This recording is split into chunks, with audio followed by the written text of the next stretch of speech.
Submit to the High Council this week here on World Class Bullshitters. I'm your host, Jeff Hicks, and with me tonight, first up, is the man. You know you love him. He's always coming at you with another video. He's Jeremy of Geeks+Gamers. What's up, dude?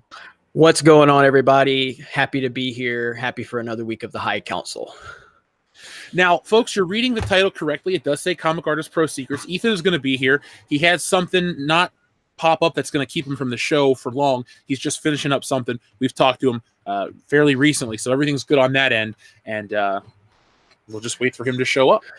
Yep. And my intro. We're both, Jeff and I are both a little bummed out right now.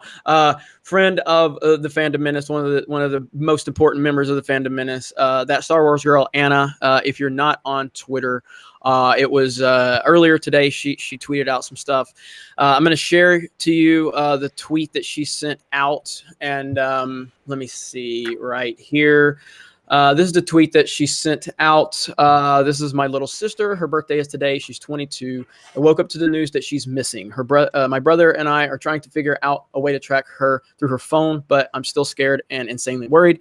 Could everyone please retweet this so we can find her? That is on Twitter. So please, if you are on Twitter, please go retweet this at that Star Wars girl without the I in girl on her @ handle.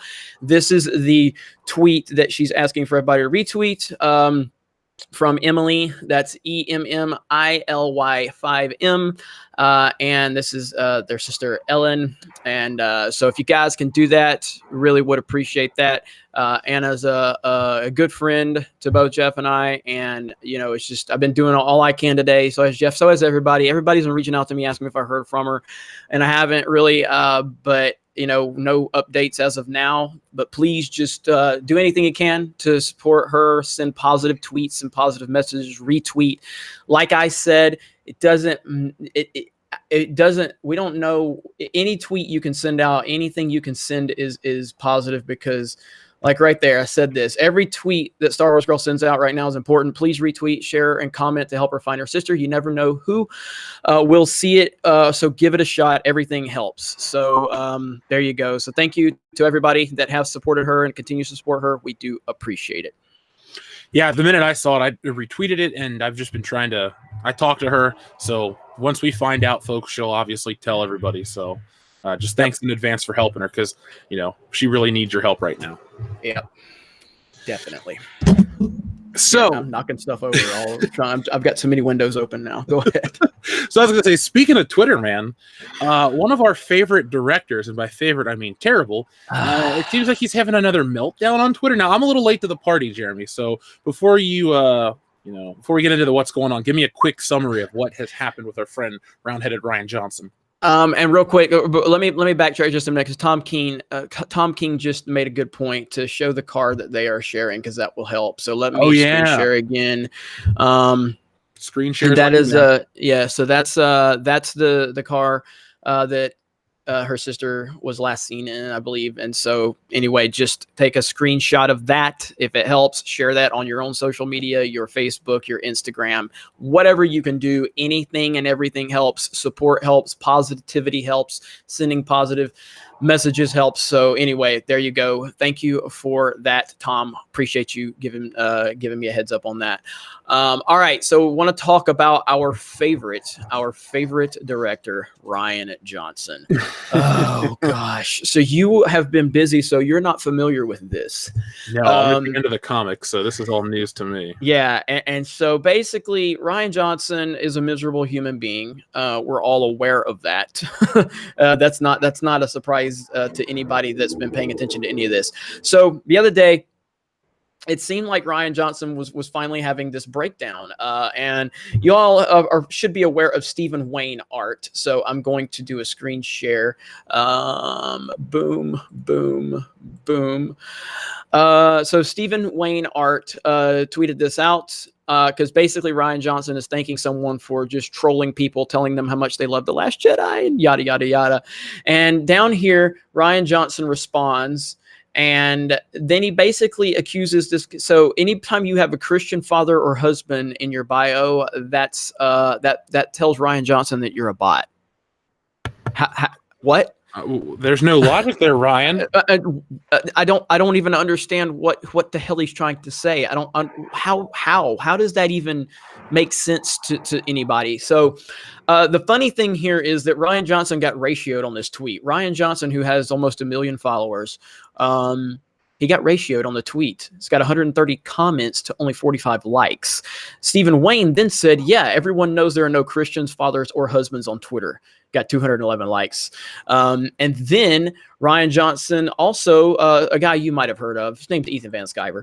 So EVS made a tweet, and this person that's chasing Ryan's skirt around tweeted in defense of Ryan. Then Ryan said, Ethan, I can't hear you. Did you say something? Now, I don't know if that means that he's blocked Ethan or if he's muted him. I'm assuming it means one or the other. Again, the key here, he got ratioed again. 357 comments to 150 likes. Now, if you're wondering what ratioed means, it's basically when you make a tweet and the tweet has more comments than it does likes. It's showing that there's more negativity to your tweet than there is positivity. That is what ratioed means.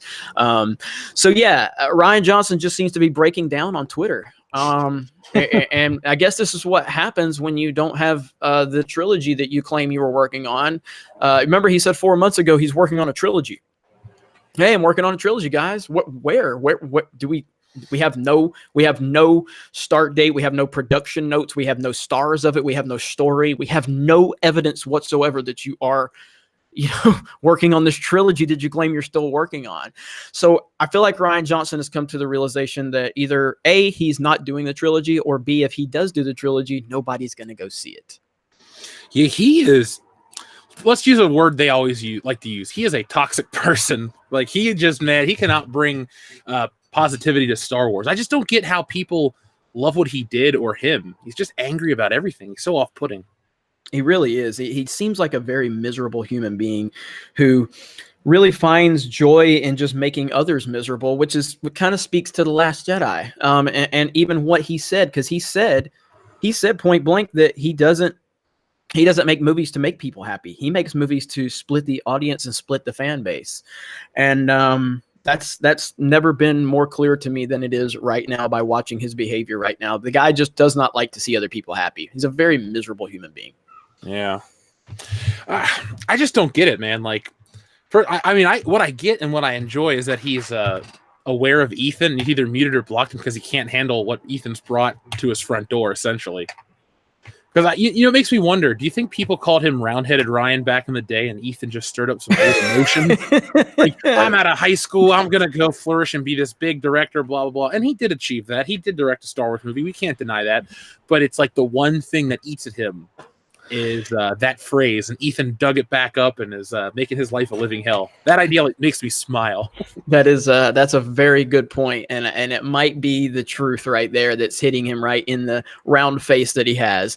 I'm just so tired of the apologist for him. Again, man, if you like the movie, that's fine, but it's clear that most Star Wars fans didn't like it. It hurt the franchise, it hurt the brand, and it hurt any excitement moving forward. That's just clear. And it's just like with me. I liked X-Men Origins Wolverine. I'm not sitting there saying that everybody that didn't like it's intimidated by, this or that. Like, no, it really wasn't that good of a movie. I just liked it. You know what I mean? And there's nothing wrong with liking bad movies. The people that like The Last Jedi love it, claim it's the greatest Star Wars movie ever. It seems like their intent is to follow suit with Ryan Johnson and just troll. That's really all they want to do. Well, the thing is, though, the X-Men Origins Wolverine was bad, but it didn't damage X-Men irreputably. Star Wars is in a bad place because I know we talk about it a lot, folks, but the schism that The Last Jedi created actually just kind of ruined fandom in general, because all these people glommed onto this and made it a political thing and made it more than just Star Wars. Like, bad movies come and go. Men in Black International's over with. It's not a dumpster fire of like politics like The Last Jedi was. And whoever directed Men in Black International isn't going out and bitching online. Oh, the movie only made $30 million. This, that, and the other. It's all these sexist, racist. It's like, no, they just let it go. That's why we talk about The Last Jedi, because it changed the way Star Wars and just like pop culture is reported on and consumed anymore. Yeah. I think the shills became a lot more emboldened by it too. No, definitely. And I don't know what they expect to get out of this. You know what I mean? Like, why wouldn't you want this brand to be healthy? Why wouldn't you want this brand to succeed? It seems like they're enjoying the death of it, and I don't understand that at all. It makes no sense whatsoever to me. You know, the logic is beyond. Like, I just can't comprehend being happy that something you love or you claim you love is on a downward trend. It's like me and you with wrestling. Like, we love wrestling. We knew it was going downhill, and we kept hoping for the best. But when people would criticize it, it wasn't like we were saying like, "Oh, you don't know what you're talking about." We're like, "Yeah, we see it too, but we're trying to hold on. We're trying to hold on." You know what I mean? But we saw it. We saw that it was going in the wrong direction, and we were hoping, hey, it'll get turned around. But we weren't telling these people that were critical of it, that had loved it for as long as we loved it, hey guys, yeah, this is not going in. We didn't accuse them of like, hey, you're intimidated by this or that, or you just need this or that. No, like the product wasn't going in a bad direction, but we held on for hope. And these guys that want to continue to just keep their press passes and stay in good with Disney and get into the events, that seems to be like all their focus is. They have no long-term goal. They don't see the long-term effects that are happening right now. They're just worried about the next press event, the next movie to get into, and they don't see that in 5 years from now, if it keeps going on like this, Star Wars is going to be Transformers. You know? Ooh, ouch. Look, I agree with everything you said, and yeah, I do think in 5 years Star Wars can become Transformers, but I don't want to allow myself to believe the truth in that regards. Come on, man. Yeah. Look, Transformers 1's okay. 2 is garbage. 3 was garbage. Didn't even watch all of 4, and Bumblebee is But look at folks, those movies, a couple of them made $1 billion each. I think 3 of them did. Didn't 3 of them or 2? At least 2 of them, maybe 3. Yeah, was it not Dark Knight, excuse me, Last Night and Dark of the Moon or whatever. I think those were $1 billion pictures. Well, let's see. The second one didn't make $1 billion. It made close, but yeah. So the third and fourth one, and I think I stopped after the fourth one. That was the Marky Mark one or whatever. Oh yeah. Yeah, that was so bizarre too, because remember they had that subplot about the guy dating the underage girl. But, we were in high school and he pulled out like a card to prove that they could date. It was such a bizarre film.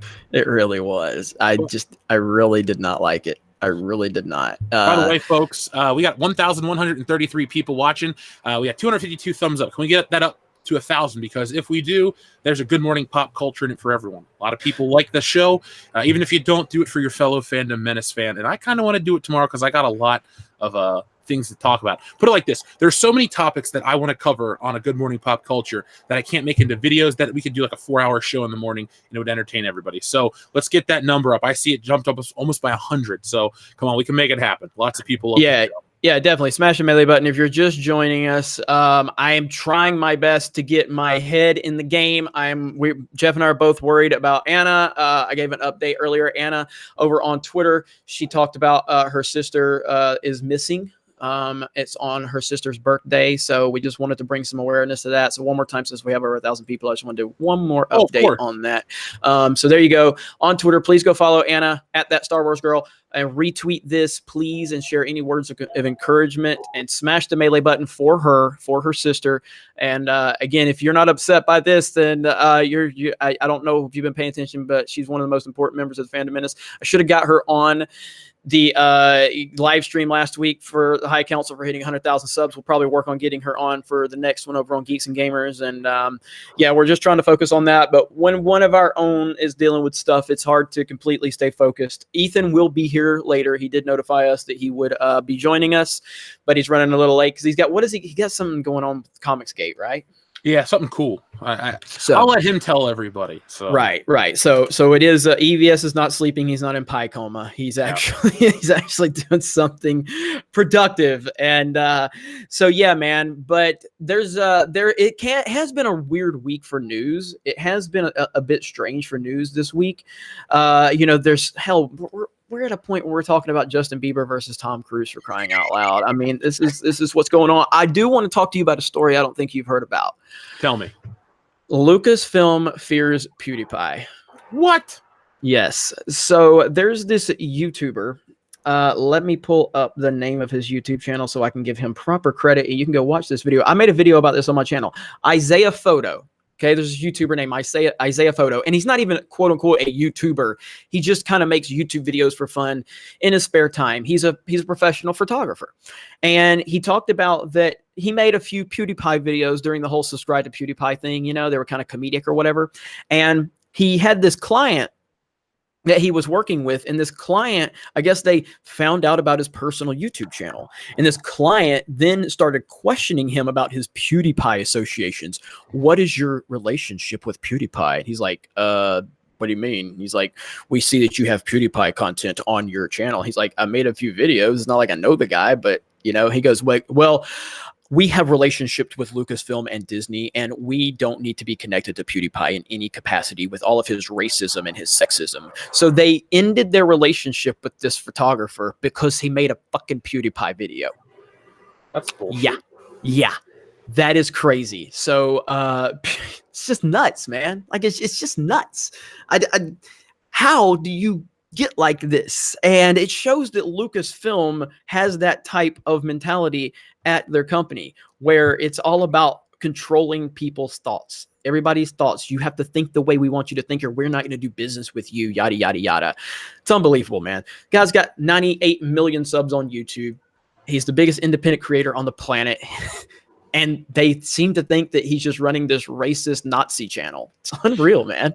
Like, it has to be, it's intentional ignorance at this point if you believe that kind of stuff. Because if he has 98 million subs, and let's say his videos they have to be in the billions at this point, go back and look for yourself. Don't just believe what you hear. Yeah, exactly.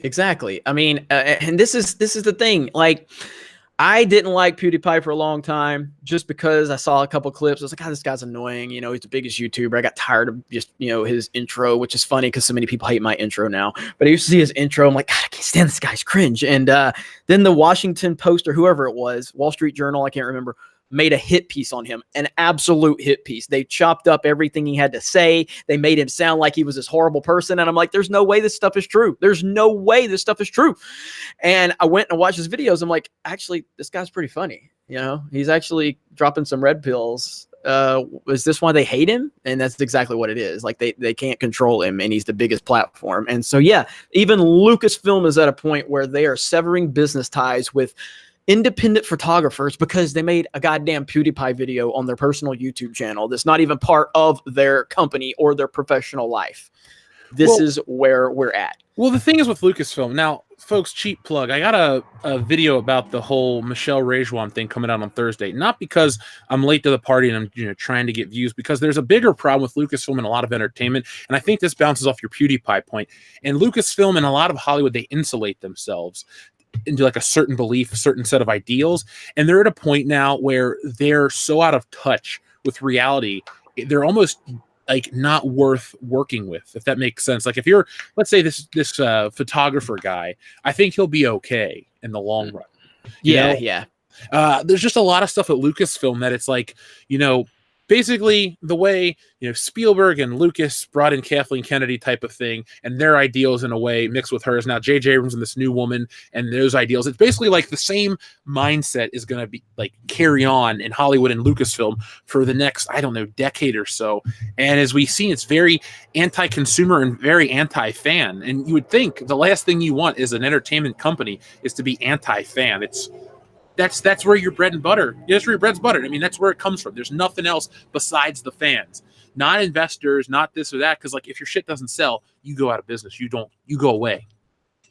Yeah, definitely. And again, it's going to have that same effect that most things have. Is like this guy now is getting a lot more attention than he would have otherwise. I mean, his video had like a couple 100,000 views, which is, I mean, he didn't have a big YouTube channel. I think he had like, I don't know, 20,000-30,000 subs, I guess, when I looked. I don't remember. And he's got this PewDiePie video now that's got over like 200,000-300,000 subs. And now like any PewDiePie fans are going to support this guy. You know what I mean? Mm-hmm. So it's like everything they do is ass backwards. Everything they do. Not a week goes by that they don't do something stupid. It's fantastic. It really is. I mean, they don't really understand that and I say this all the time, that everything they try to hurt, they end up helping. Everything they try to help, they end up hurting. This is what they do, and they don't understand it.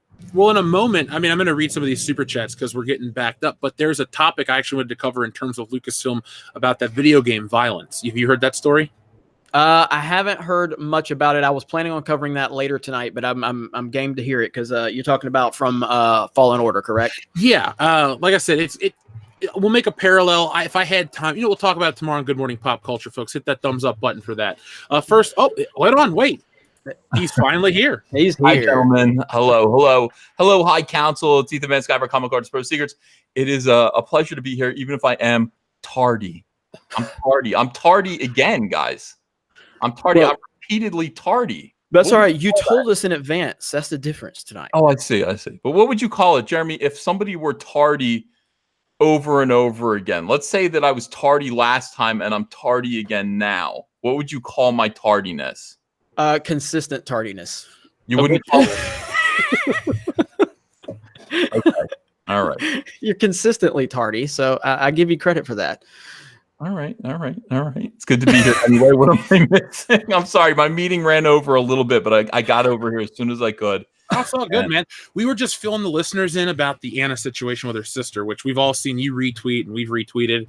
And we're just trying to help her take care of that. And now we were getting ready to get into the super chats and stuff. And then we're going to talk about real quick. And we're over 3,000 retweets on her tweet. So thank you all so much for that. Now, also, please remember to retweet the original tweet that she was showing.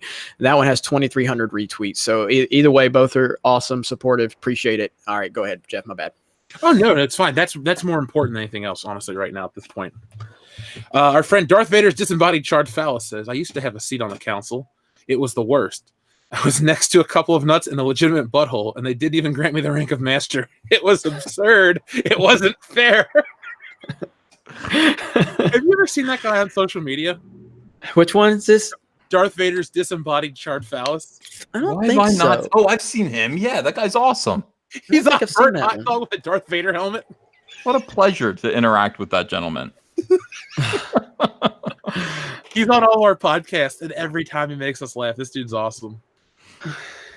The Big Joe goes, well, it's the Jeff show. Well, it's Ethan Van Skyver, Jeremy, and Jeff show. We are the High Council, folks. But the Big Joe, thank you very much. I was just watching wrestling before the council started, so I'm already in that mood.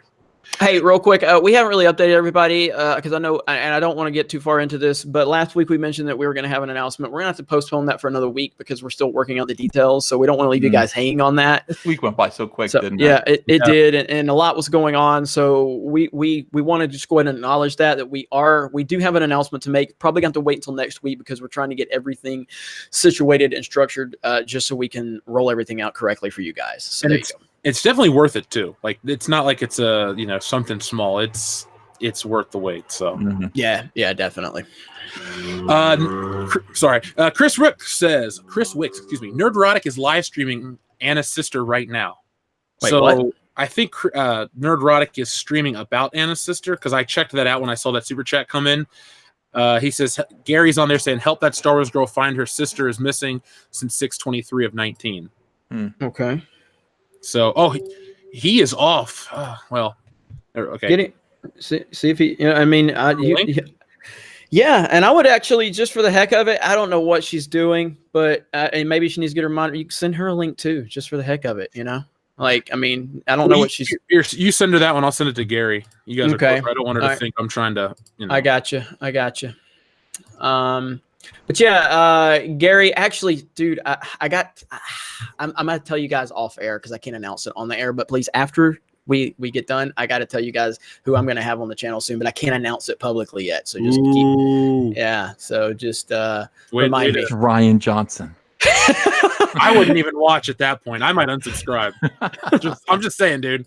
I love Geeks+Gamers, but if Ryan Johnson shows up, I'm done. There's no look. Here's what I said. All right, because I had Mike Miller on last night, and he was Mike S. Miller, and he was talking about how he doesn't like Luke Skywalker, and I'm like, Mike, you're supposed to be selling comics here. Stop. You know what I mean? Yeah. And so then I said, look. We have reached the bottom of the barrel here because people are like, Jeremy, this is going off the rails. You got to end this. I said, I've had mundane Matt on my channel. Okay. Everything You've already been to the bottom. Right, I've been to the bottom. So anyway, I'll let you get back to super chat. Did you get Todd McFarlane? Because I'll be so jealous if you got some big artists like that.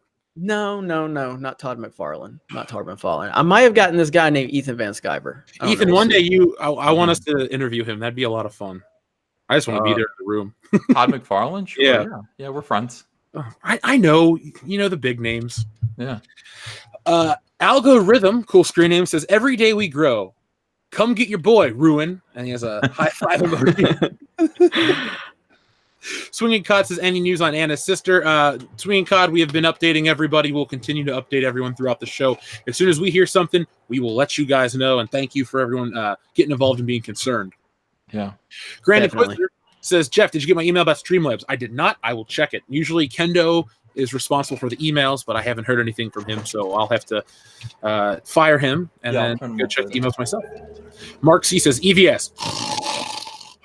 Well, Mark C, EVS is here, my friend. I'm here. So, I mean, look. What can I tell you? I made it. Oh, well, this show's a lot better now that you're here. Just putting it out there. Sir Ruin of House Roundhead says, my screen name is what it is for a reason. Too bad Mark Hamill Chucky did not kill Ryan Johnson in the post-credit scene of that new Child's Play. Angel Rodriguez says, hail the High Council. Guys, do you think the upcoming Old Republic Star Wars movie from D&D will be slightly better or much worse than The Force Awakens or The Last Jedi? Remember, gentlemen, subvert your expectations. Sorry, I'm too busy typing to send this message to her, so I didn't listen to it. I'm sorry. He says, do you think the Old Republic movie from D&D is going to be better or much worse than The Force Awakens and Last Jedi? I mean, it's hard for me to. I have to qualify myself when I say that because I liked The Force Awakens, but now with the Last Jedi effect, it really ruins The Force Awakens. I think that is going to be a fascinating period to kind of go into, and I think it's going to be cool from the novelty of just seeing the Old Republic era, if in fact that's what it is. But I really see a lot of wokeness being pushed into it, and I think for that reason it's going to be really bad. So I think it's going to be cool to see that era, though, at first. So, well, we'll see how Episode 9 performs, because if it shits the bed completely, and then they try to put out more Star Wars, people are just going to go, no, thank you. No, thank you. Yep. Well, we don't know about Michelle Rejuan and her lack of experience. Well, it'll be interesting. Well, let me tell you, Michelle Rejuan is a very interesting character. Michelle Rejuan is a Trojan horse for J.J. Abrams and his dislike for Rian Johnson. Michelle Rejuan, interestingly enough, when J.J. Abrams, as you guys know, was out there negotiating with all these different companies for a gigantic exclusive contract. You remember this? J.J. Abrams started to place his people everywhere. J.J. Abrams placed his son at Marvel Comics on a Spider-Man book. And his son is so funny, dude. His son is like Veruca Salt meets, what's his name from Ghostbusters, the Keymaster. Oh God, what's his name? Not Vince Clortho. Oh my God, Rick Moranis, yes. Rick Moranis. Yeah. Louis Tully, that's his name. Louis Tully. Louis Tully looks just like him.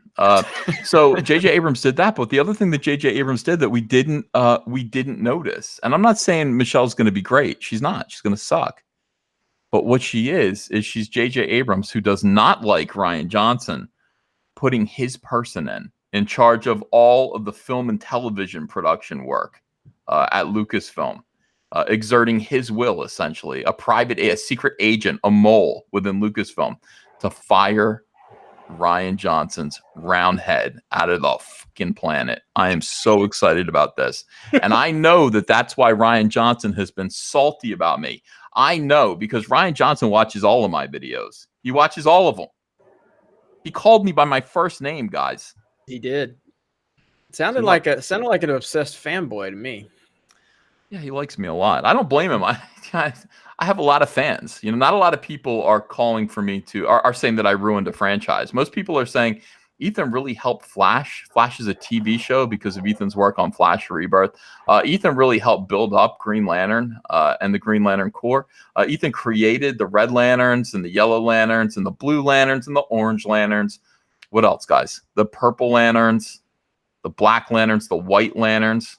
Although I had a problem with that. I didn't actually create the White Lanterns. I didn't create the White Lanterns. You created the Black Lanterns? I did create the Black Oh Lantern. my God, Blackest Night was such a cool story. I know Thank you you. weren't the artist, right? That was what Ivan Reese. I only created and designed everything about it. That's all I did. It was you did a great job because that was some scary shit.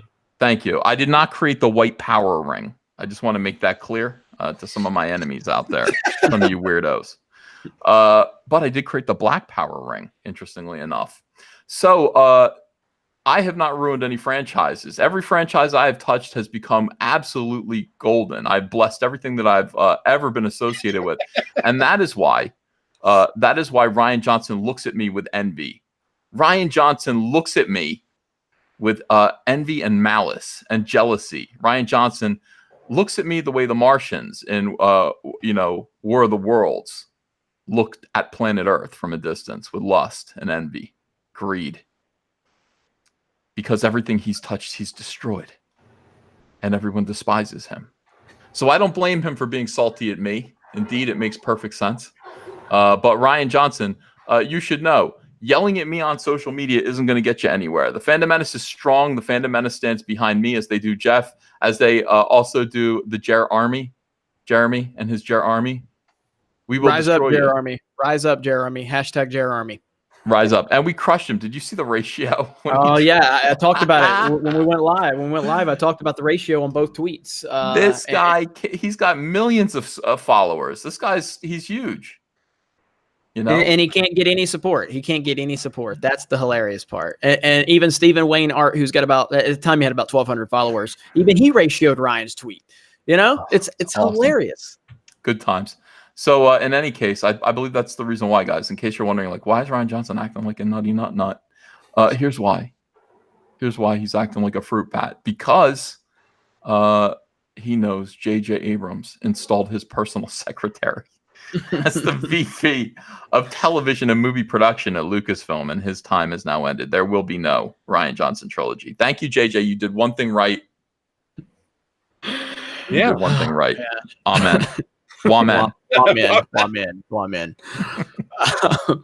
I am just and you don't have to lock it on me, but I am going to do a screen share of the vehicle for Anna's vehicle, or for the picture for Anna's sister's vehicle that she was they were looking for. So as I'm talking, people can see that, because I know a couple people have told me that we needed to make a note of that. So there you go. But thank you, JJ. You've screwed up a lot. You've pissed a lot of people off. But if you could do this, it could be a Dumb and Dumber moment where just when we thought you couldn't get any dumber, you go and do something like this and totally redeem yourself. You want to go to Aspen? So we'll see. We'll see. Oh yeah, I love that movie. Sorry, I can't start thinking about that because it's gonna ruin my night. Let's see. Blue-Wide Scorpio says a guy in class claims to be a huge Star Wars fan, has clothing / car stickers, etc. During a conversation, found he doesn't know who Rian Johnson is. We no longer speak. Isn't it better to live though without the knowledge? That is true. That is true. I was at Alvin's Island today in Orange Beach, and this girl sees my Star Wars hat. She goes, "You're a Star Wars fan?" And I said, "Kinda." She goes, "What do you mean?" I said, "Well, depends on what do you want to know?" And she goes, "Well, she was in college. She has to do a project. She has to do a Star Wars painting." She goes, "You have any advice?" I said, "I'm gonna give you the only advice you need." And she goes, "What's that?" I said, "Do not do anything related to the Disney Star Wars."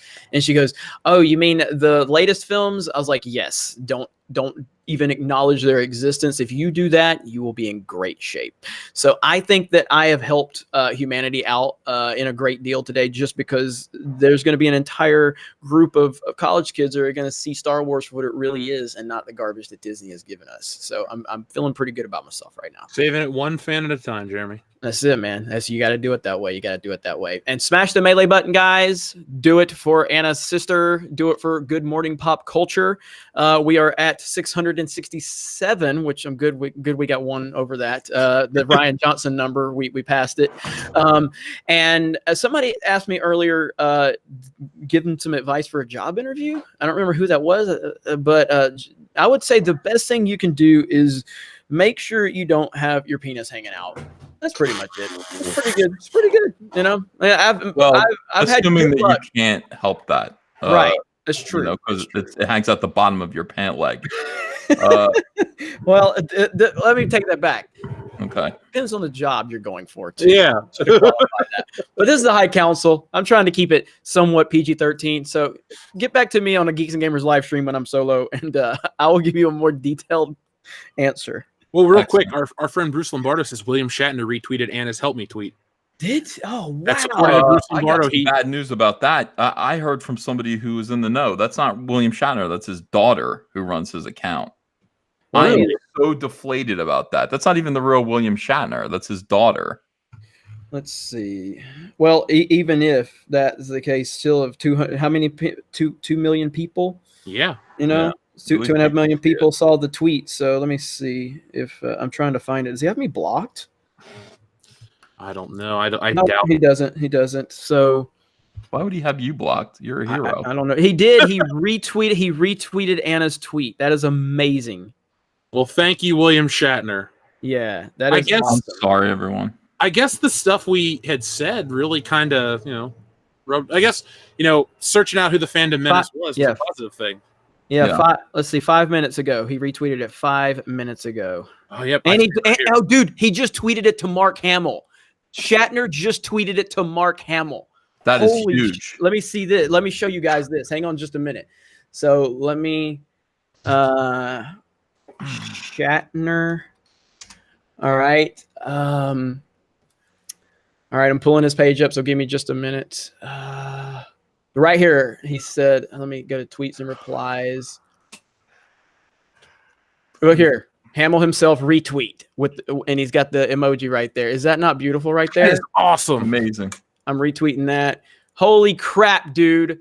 I have not talked to her, but I sent her the link. I can't imagine. Again, I'm sure this is I'm sure this is kind of bittersweet for her, but dude, she just commented, said, "Thank you, Captain." So she knows. So I'm retweeting her now. So she just boom. So is that not amazing, dude? Like, come on. That is awesome. I'm so happy right now. So I'm not happy. I'm worried, but the word is getting out there, and this is shocking news for Anna. Yes, and anyone who knows anything or who can find anything out, recognizes the girl from pictures, heard anything, please come forward. And I'm grateful that the celebrity community that has rejected the SJW subculture within this horrible pop culture community is actually standing up and helping out Anna, who is also Jeremy. I mean, I know you're a hero, but she's a hero too. And she's the. So yeah. You guys know I've been saying for over a year she was going to be a superstar, because she is. She's an awesome person, and I hate that she's going through this, but the amount of support she's getting is pretty awesome to see. So just continue to support, share, make people aware. Again, you just don't know. Somebody made William Shatner aware of that. Now William Shatner is making Mark Hamill aware of it. That's amazing. That's the power of, the internet. And I'm not even going to say it's a Fandom Menace. I'm just saying it's awesome to see that type of support and people coming together. So really happy to see that. I'm very happy to see it. And thank you, everyone. And pray for Anna, pray for her sister and their families. Yeah. So we'll take a break from the Super Chats for a minute. Jeremy, I wanted to ask you, and Ethan, obviously, have you heard about the Star Wars game that was considered too violent? I've heard this news today, but I haven't looked into it yet because I've been making videos all day long, and so this was going to be my late upload tonight. So after the High Council, I was going to look into it because people have been sending me the story all day, and it's just been distracted with all this stuff going on. I've been trying to tweet as much as I could with Anna's sister and stuff. So fill me in with what you know. So I'm just going to read you part of an article from The Gamer, just to cite my source. It says, "No dismemberment allowed. Disney is forcing Star Wars Jedi Fallen Order to tone down the violence." The violence from Star Wars Jedi Fallen Order is being toned down due to Disney, and the game therefore won't feature any dismemberment. This deal is getting worse all the time, hot off the heels of Electronic Arts' latest controversy involving the ridiculous rebranding of loot boxes, now opting to refer to them as surprise mechanics. An inside look at the upcoming Star Wars Jedi Fallen Order, given to IGN contributor Ryan McCaffrey, blah, blah, blah, has revealed that the violence of the game may have been toned down at the behest of Disney. Fans were a little less than pleased, blah, blah, blah. Now, the reason I wanted to bring this up, obviously, is because Lucasfilm and Disney do stupid shit, but remember, the Clone Wars was too violent, and that was one of the reasons that was given why the original cartoon was canceled. Yep. So now I'm going to make a video and talk about this at a later date, but I'm not one of these people that needs Star Wars to be this violent mess of whatever. But Star Wars has always been a little more violent than your average kids franchise, because it's really not a kids franchise. It's kind of just a general fantasy sci-fi franchise. I mean, the first one has arms getting cut off, heads getting cut off, all this kind of stuff happens in the original Star Wars trilogy. And it was still a PG, then a PG-13 franchise. And I don't really recall families up in arms about Anakin doing what he did to, what's his name, Count Dooku and stuff like that. So this, to me, is another sign of Star Wars becoming more sanitized and more of the identity of Star Wars being taken away from us. Well, I mean, it's the culture we live in. I mean, you saw that tweet that I shared the other day with the what was that, the outfits that they're trying to have men wear now, the pink and the blue, like flowery outfits or whatever. Like, it's just shorts. It's the pussification of everything, and men, violence, anything that, go back to EVS's amazing speech last week. It's all about anything that can be viewed as their definition of toxic masculinity. It's crazy. It's these overly sensitive people. It's the slim minority of people that they're pandering to. Dude, and kind of off topic, but not really, because we kind of talk about the craziness going in our society and our culture. They banned the term owner from the NBA. What? Because it's racially insensitive. I'm not kidding. This happened 2 days ago. They banned the word owner from the NBA because it's racially sensitive. They are now calling him master. No, now owners are called master. That's you know exactly where I'm heading with this. So now they're going to start calling the owners governors. I'm not kidding. I'm not kidding. That's worse. Now here's what's beautiful. And I'm gonna jump off of here for just a minute, off Anna's tweet, and I'll go back to it in just a minute. But this is the hypocrisy in these people right here. These people are crazy. They're lunatics. So the guy that started all of it is Draymond Green of the Golden State Warriors. Okay. He whined about it. He whined about it for a couple years. Okay. He's the guy that whined about it. Now, this is Clay Travis. Draymond Green, who said he found the word owner racially insensitive and helped to lead the NBA to refer to all team owners as governors now, says he's an owner of a business in his Twitter bio. He's an owner. Like, these people are not offended by what they say. And trust me, the road we're going down, which EVS was, you know where I was heading with this, they're going to start retroactively removing the word master from Star Wars canon. They are going to remove master from Star Wars canon. Watch it happen. Just never remove the word master. I know, but that's what they want to attempt to do. They are trying to remove anything that can be remotely considered offensive by this 1 or 2% of the people that want to be offended. Well, Jeremy, what happens when, let's say, they try to do that? They try to remove the word master as in Jedi Master. What about martial arts films? Are they going to do that? Then what about the cultural appropriation? Like, these people are going to be so concerned with being politically correct that they're going to ruin other cultures. Like, other cultures don't give a shit about this bullshit in America. They think it's stupid. Like, realistically, it is stupid. These are things like, who did I have this discussion with? Maybe it was you guys, but it's like the world has nothing to be concerned with. So these people make up fake problems every day. It's like, oh, things are going fine. Technology's advancing. Healthcare is advancing. We can do this. We can do that. No, I need to be concerned about fictional things that aren't real and cause a stink and cost people millions of dollars. Like, you know, it's no good for anybody at this point. Like, people, go get a regular job, do something else. Stop fucking up the NBA and other places like that, because it doesn't benefit anybody. Like, they think they're doing good, but they're doing damage. Yeah, I mean, they don't care. They don't care. They just, the stupidity is just off the charts. And these people care about words. They want to control words. And this is the thing. They labels. They're like, wait, I just don't believe in labels. I just don't believe in them. I think labels are harmful. I think that no, labels are important because people need a word to understand and warn other people about you, you idiot. This is the thing. We need a simple word. Tell me what you want the word to be. I don't give a damn. It can be whatever you want it to be. You guys wanted to be called social justice warriors 10 years ago. We were like, what are you, ridiculous social justice warriors? Okay, you're SJWs. And now, after you guys have been social justice warriors doing your shit for the past 10 years, Now you're like, stop calling us social justice warriors. It's a slur. It's a slur to call us that. You guys, you chose the word. The only reason it's a slur is because people said, who's that asshole? What are they? That's a social justice warrior. Now it's a slur. Now it's a slur. You guys hate labels. You hate words because you want to control the language, because you want to constantly be in flight. You want to run away from who you are, the consequences of what you do. You want to constantly be in disguise, and you want to hide from people. We're going to call you names. That's just what we're going to have to do. We're going to have to find out what the word is that you prefer to be called. You have to stick with it. And I don't care if it's angel from on high. If you guys want to call yourselves angels, angel is going to become a filthy word pretty soon, because people are going to go, angels?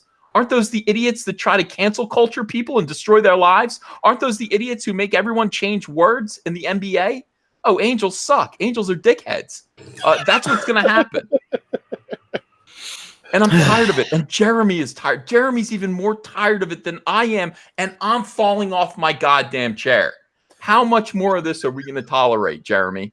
We're not. And that's exactly why we are gaining such a support system, because so many other people are tired of it. Normal people are tired of it. Normal people are sick of it. Normal people don't do this. Normal people, I say this before, I'll say it again. Normal people have jobs, lives, bills, and daily stress in life. They don't sit around thinking about what they can be offended by. They don't think about what they can retroactively be offended by. They're not thinking about this stuff. And I don't know why the mainstream continues to pander to them. Hey, don't, pedophile's a dirty word. Don't call him a pedophile. No, that's not a nice word. Hey, rapist isn't a nice word. I don't want people calling, that's a label. I don't like labels. Don't label somebody a rapist. Don't label somebody a murderer or a child killer. Don't label someone a pedo. Those are all bad words. They have bad implications from the past. People who have been labeled pedophile in the past, it's turned out they've been assholes. I don't want to be labeled a rapist or a pedo. It's absolutely true. And they will continue. Again, this goes back to the point about, I've said it 100 times. At some point, we're going to enter such a crazy lunatic world, and NBA has removed the term owner. How much crazier do you think it can get? Because it can get a lot crazier. If you would have told me 5 years ago, if you would have told me 3 years ago that the NBA would remove the term owner for governor because it's racially insensitive, I would have said, all right, look, things are crazy. I don't think they're that crazy. Oh yeah, they're that crazy. They're that crazy. And it will only get worse. Wherever you think the crazy line is, trust me, we're gonna pass it, and we're gonna keep passing it. And the more you allow this type of thought process to be acceptable, it will never end. You will never make them happy. You will never please them. Ever. It will never happen. I just wonder what I'm gonna call myself when I'm a homeowner. Do I want to be called my home governor? It's confusion. It's like, oh yeah, I'm a home governor. They're going to call you a homo. Ner. I'm going to call you, I refuse to call you anything but a homo. Ner. And that's never going to change. That's my friend Jeff. He's a homo. Ner. I swear to God, I'm going to get a sound clip of that now. Man. I saw the tweet from you earlier, because I don't ever really post on Twitter, but for some reason I use that hashtag Michael Jackson or 10 years without Michael Jackson or whatever. I've never seen so many. One of our tweets gets so many responses. We're at like 3,000 almost. I'm just thinking whatever, but I did happen to see yours, and I didn't get the context. I just thought it was more stupidity, which it is, but this is ridiculous. Now, you brought up the point about where do we, cross the line where it gets crazier. I wonder when everyone's just going to wake up. Like, there has to be some point in the future where somebody just goes, what's the deal? And then people start to realize how far we've gone. And then there'll be that pushback. We always talk about the pendulum. Like, when does the pendulum swing back? Is it next year? Is it 2024? What do you think it is? I honestly don't know, man. It's going to take, like, right now, the thing is, and I'm not, I know we try to stay away from politics on here. Come to Geeks+Gamers if you want to hear me get on that ship. But the closer we get to 2020, the worse it's going to get. It's just going to get worse and worse. And I just think that that's going to make them feel more entitled to continue down this path. And the mainstream is never going to move away from it. They're never going to stop pandering to this thought process. The mainstream media is dying. Now they're attacking YouTubers. They're collectively attacking YouTubers because people are looking more to independent creators to give them their news information because they don't trust the mainstream media. But the mainstream media still has the power and the money and the platforms, even though they don't have the numbers. They still have the backing of the big donors and everything. So I don't think you can put a time frame on it. I just think that you can't sit on the sidelines. It's the most important aspect or advice I can give. You can't sit on the sidelines at this point. You have to speak up. You cannot allow them to intimidate you and weaponize your opinions, because the worst thing you can do is sit on the fence and feel like you can't speak up. Speak up and be heard. That's the best thing you can do. You guys have both heard about that YouTube video that came out this week from the Quartering, right? You talking about the Google employee getting busted? Yeah, well, not about getting busted, but like, talking about what they do, their version of the truth. Well, yeah, I mean, there was one that was secretly recorded, and then a whistleblower came forward and talked about it, and that video got taken down. So is that? Yeah, that one. Yeah, and that's getting a lot of traction over on BitChute now. So, yeah, it's wild. And now, did you see this? So Dave Rubin, very, very outspoken against all of this stuff. He tweeted earlier that about Susan, and I can't even, Wojciechowski or whatever her name is, CEO of Twitter. He tweeted about it. He's always tweeting like really directly at them. She followed him today, and he screenshot it. He goes, well, this is going to be interesting because he's got over 1 million subs, and he's very much against this stuff. And he's a classic liberal, but he's very much against this stuff.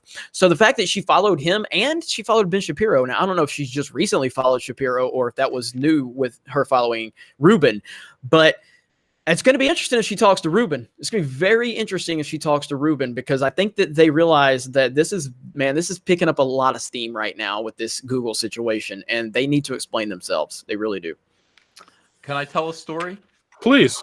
Can I give a little info? I mean, I know I'm, you guys, you have an agenda here, but I want to talk about something completely different. This is important, at least in the world of ComicSgate. In ComicSgate, a company called Dynamite Comics decided that they were going to start doing business with me when the rest of the comic book industry has been cowed and frightened by SJWs.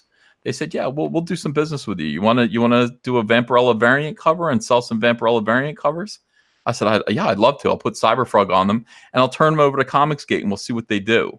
We'll see how they do. And I got on my ComicSgate live streams, and I said, I want ComicSgate to understand that Dynamite Comics is receiving threatening phone calls every single day because they are standing up and saying, we don't care. We're just in it for the money. We think Ethan Van Sciver is going to sell us some comics. We think Ethan can sell Vampirella, so shut your mouths. We're not going to listen to you. And Dynamite did not bend the knee. They are the first comic book company to not bend the knee to SJWs and to run my Vampirella cover and to allow me to do business with them and to talk up Dynamite. And they're, this is the thing. This is an association now. They are defending their association with me, your Uncle Ethan. So tonight, we have an article from Bleeding Cool. Dynamite confirms Vampirella #1 has 130,000 orders. The #1 fucking comic book in July. You guys did that, unless there's something special, unless there's some super, obnoxious thing that Marvel and DC are doing. 130,000 orders is one. It's #2. It's #3. It is huge. These are Marvel Comics numbers. This is you guys doing this. This is Bleeding Cool and Rich Johnson crying about it. Thank you so much for all of your support. Thank you for buying Vampirella #1. Thank you for being a part of this, standing up and supporting companies that don't kowtow to SJWs. You guys did this. We took the 5th biggest company in comics and we made them fucking #1. We made them #1 and we did it together. Christopher Priest also tried to attack the writer of Vampirella #1, attacked by SJWs, would not kneel down. Wouldn't do it. He said, F you. Not in so many words. But he said, fuck you. Not in so many words. But he said, fuck you, fuck your mama, fuck your mama's mama's mama. I'm going to do this, and you're not going to stop me. And this is the end result. ComicSgate stood behind Dynamite, and we can proudly claim this. And even Rich Johnson is crying salty tears. They do say this number includes all orders through Diamond, specialty retailers, and creator-exclusive covers. What is this link here? Where does this lead? Ethan Van Sciver commissions retailer-exclusive Dynamite cover, crossover covers with Cyberfrog, beginning with Vampirella. As I used to say when I was a headbanger back in the 1980s, Slayer, dude. fucking awesome. This is the Fandom Menace. This is ComicArtistProSecrets. This is what we can do. We can actually fight these SJWs, make changes, and bring prosperity to all of these pop culture industries, one company at a time. And Dynamite is reaping the rewards of you guys, your loyalty. You're thanking them. You're buying their comics. And the SJWs are crying tonight. So thank you very much. Love it. Love it. Why would the SJWs hate it? Vampirella's a woman. They don't like women in lead title roles, getting #1 spots? No, they want to cover them up. Let me tell you something. The SJWs in this industry, first of all, it's not about women. Ultimately, it's about controlling women. They'll take Vampirella. They're like the Taliban. They're like, she's wearing a string bikini. Can we just get her to cover her up? No, that's not the character. That's not the way the character was designed. It's not the reason why people buy Vampirella comics, you idiots. And Dynamite Comics was confronted with this problem. Dynamite Comics was told, but look, are you going to change her? Because she's wearing a string bikini. It's just a very sexualized woman. They said, that's Vampirella. That's who she is. And we're going to present the best version of Vampirella with the best Vampirella story we possibly can. No social justice warrior content. Just a good, sexy vampire chick story, sucking blood, turning into bats, monsters, demons. That's what it's going to be. And boom, this is the end result. 130,000 copies. In fact, I'm going to be doing a variant cover now for Vampirella #1. Nice. Nice. Now, we are almost at 2,000 viewers. Hello, everyone. Smash the melee button if you don't mind. You are joining the High Council. The great Ethan Van Sciver just gave some amazing information that the Fandom Menace continues to be successful when we rally around each other. Really appreciate that. And EVS, do we get tired of winning? I never get tired of winning. We have a long way to go. We have a lot more stuff to do. But I'm telling you, if you guys... these fans, and I've said this before, Jeremy, and I know that you say kind of the same thing to your fans and your subscribers. I say, I can't do anything. If you guys let me, I can direct us towards victory. I can do bold, big things that will attract attention in comics. And I've proven that over and over again. But I can't do anything. We can't do anything without you. And we have 1,954 people watching right now. And without you guys, we're nothing. We're nobody. But I always say, I'm going to try something. I'm going to try something big right now. And I'm going to take a risk. And what I'm going to do, metaphorically, is cross my arms over my chest, close my eyes, and fall backwards. And I'm hoping you guys who are listening right now will catch me. And every single time I do that, every single time I fold my arms, close my eyes, and fall backwards, you guys catch me and you make us succeed. So, you know, thanking you. I want to yell when I yell in the microphone about this stuff. It's because I'm so grateful. And this stuff is just, this is a small way to change the world. And people who talk about the chaos that's going on out there right now, and SJWs are talking about chaos. They are crying and complaining over the fact that companies like Oni initially promised inclusive comics.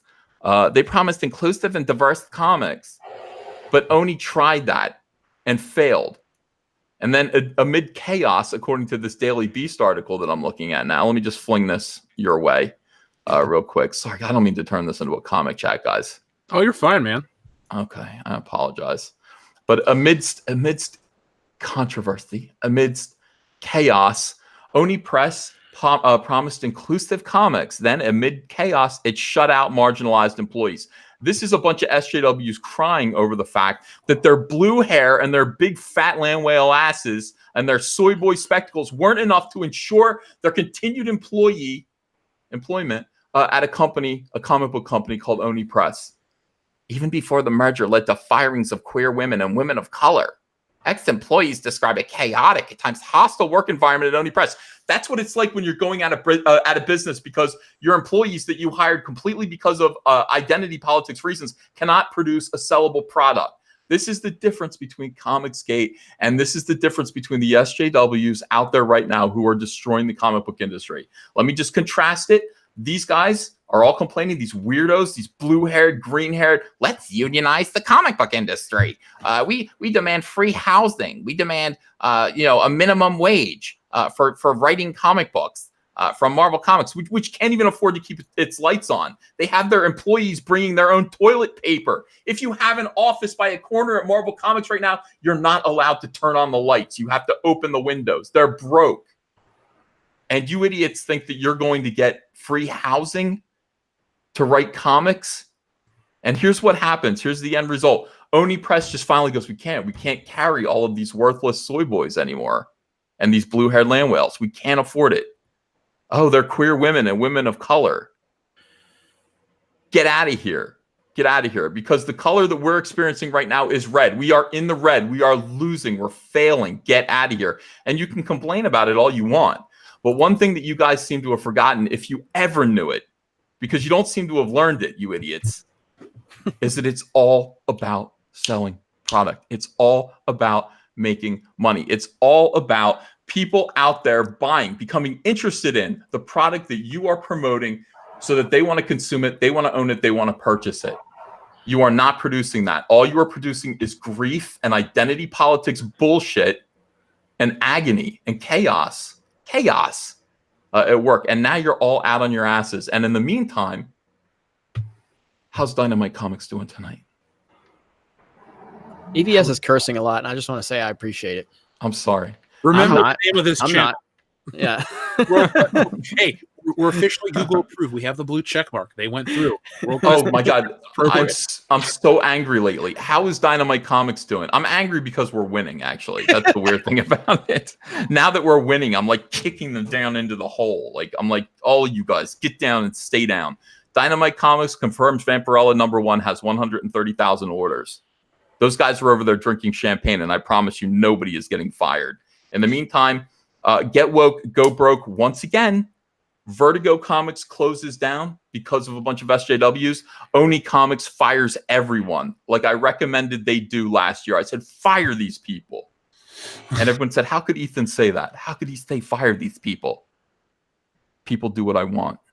You're all fired now. All of you are fired. You can bitch and complain on the daily beast. I'm a beast every second of the goddamn day. The chat is going nuts over this, dude.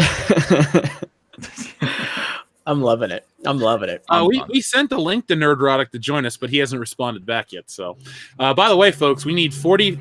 Sorry, my noisy neighbor. We need 45 more thumbs up, and there's a Good Morning Pop Culture, folks. So we can make that happen. happen. For your fellow Fandom Menacer. What's Good Morning Pop Culture? It's me. In the morning, I drink a cup of coffee. Well, multiple cups. We talk about entertainment. It's a fun alternative to shitty morning radio, like, I don't know, your Zoo Crew or whatever.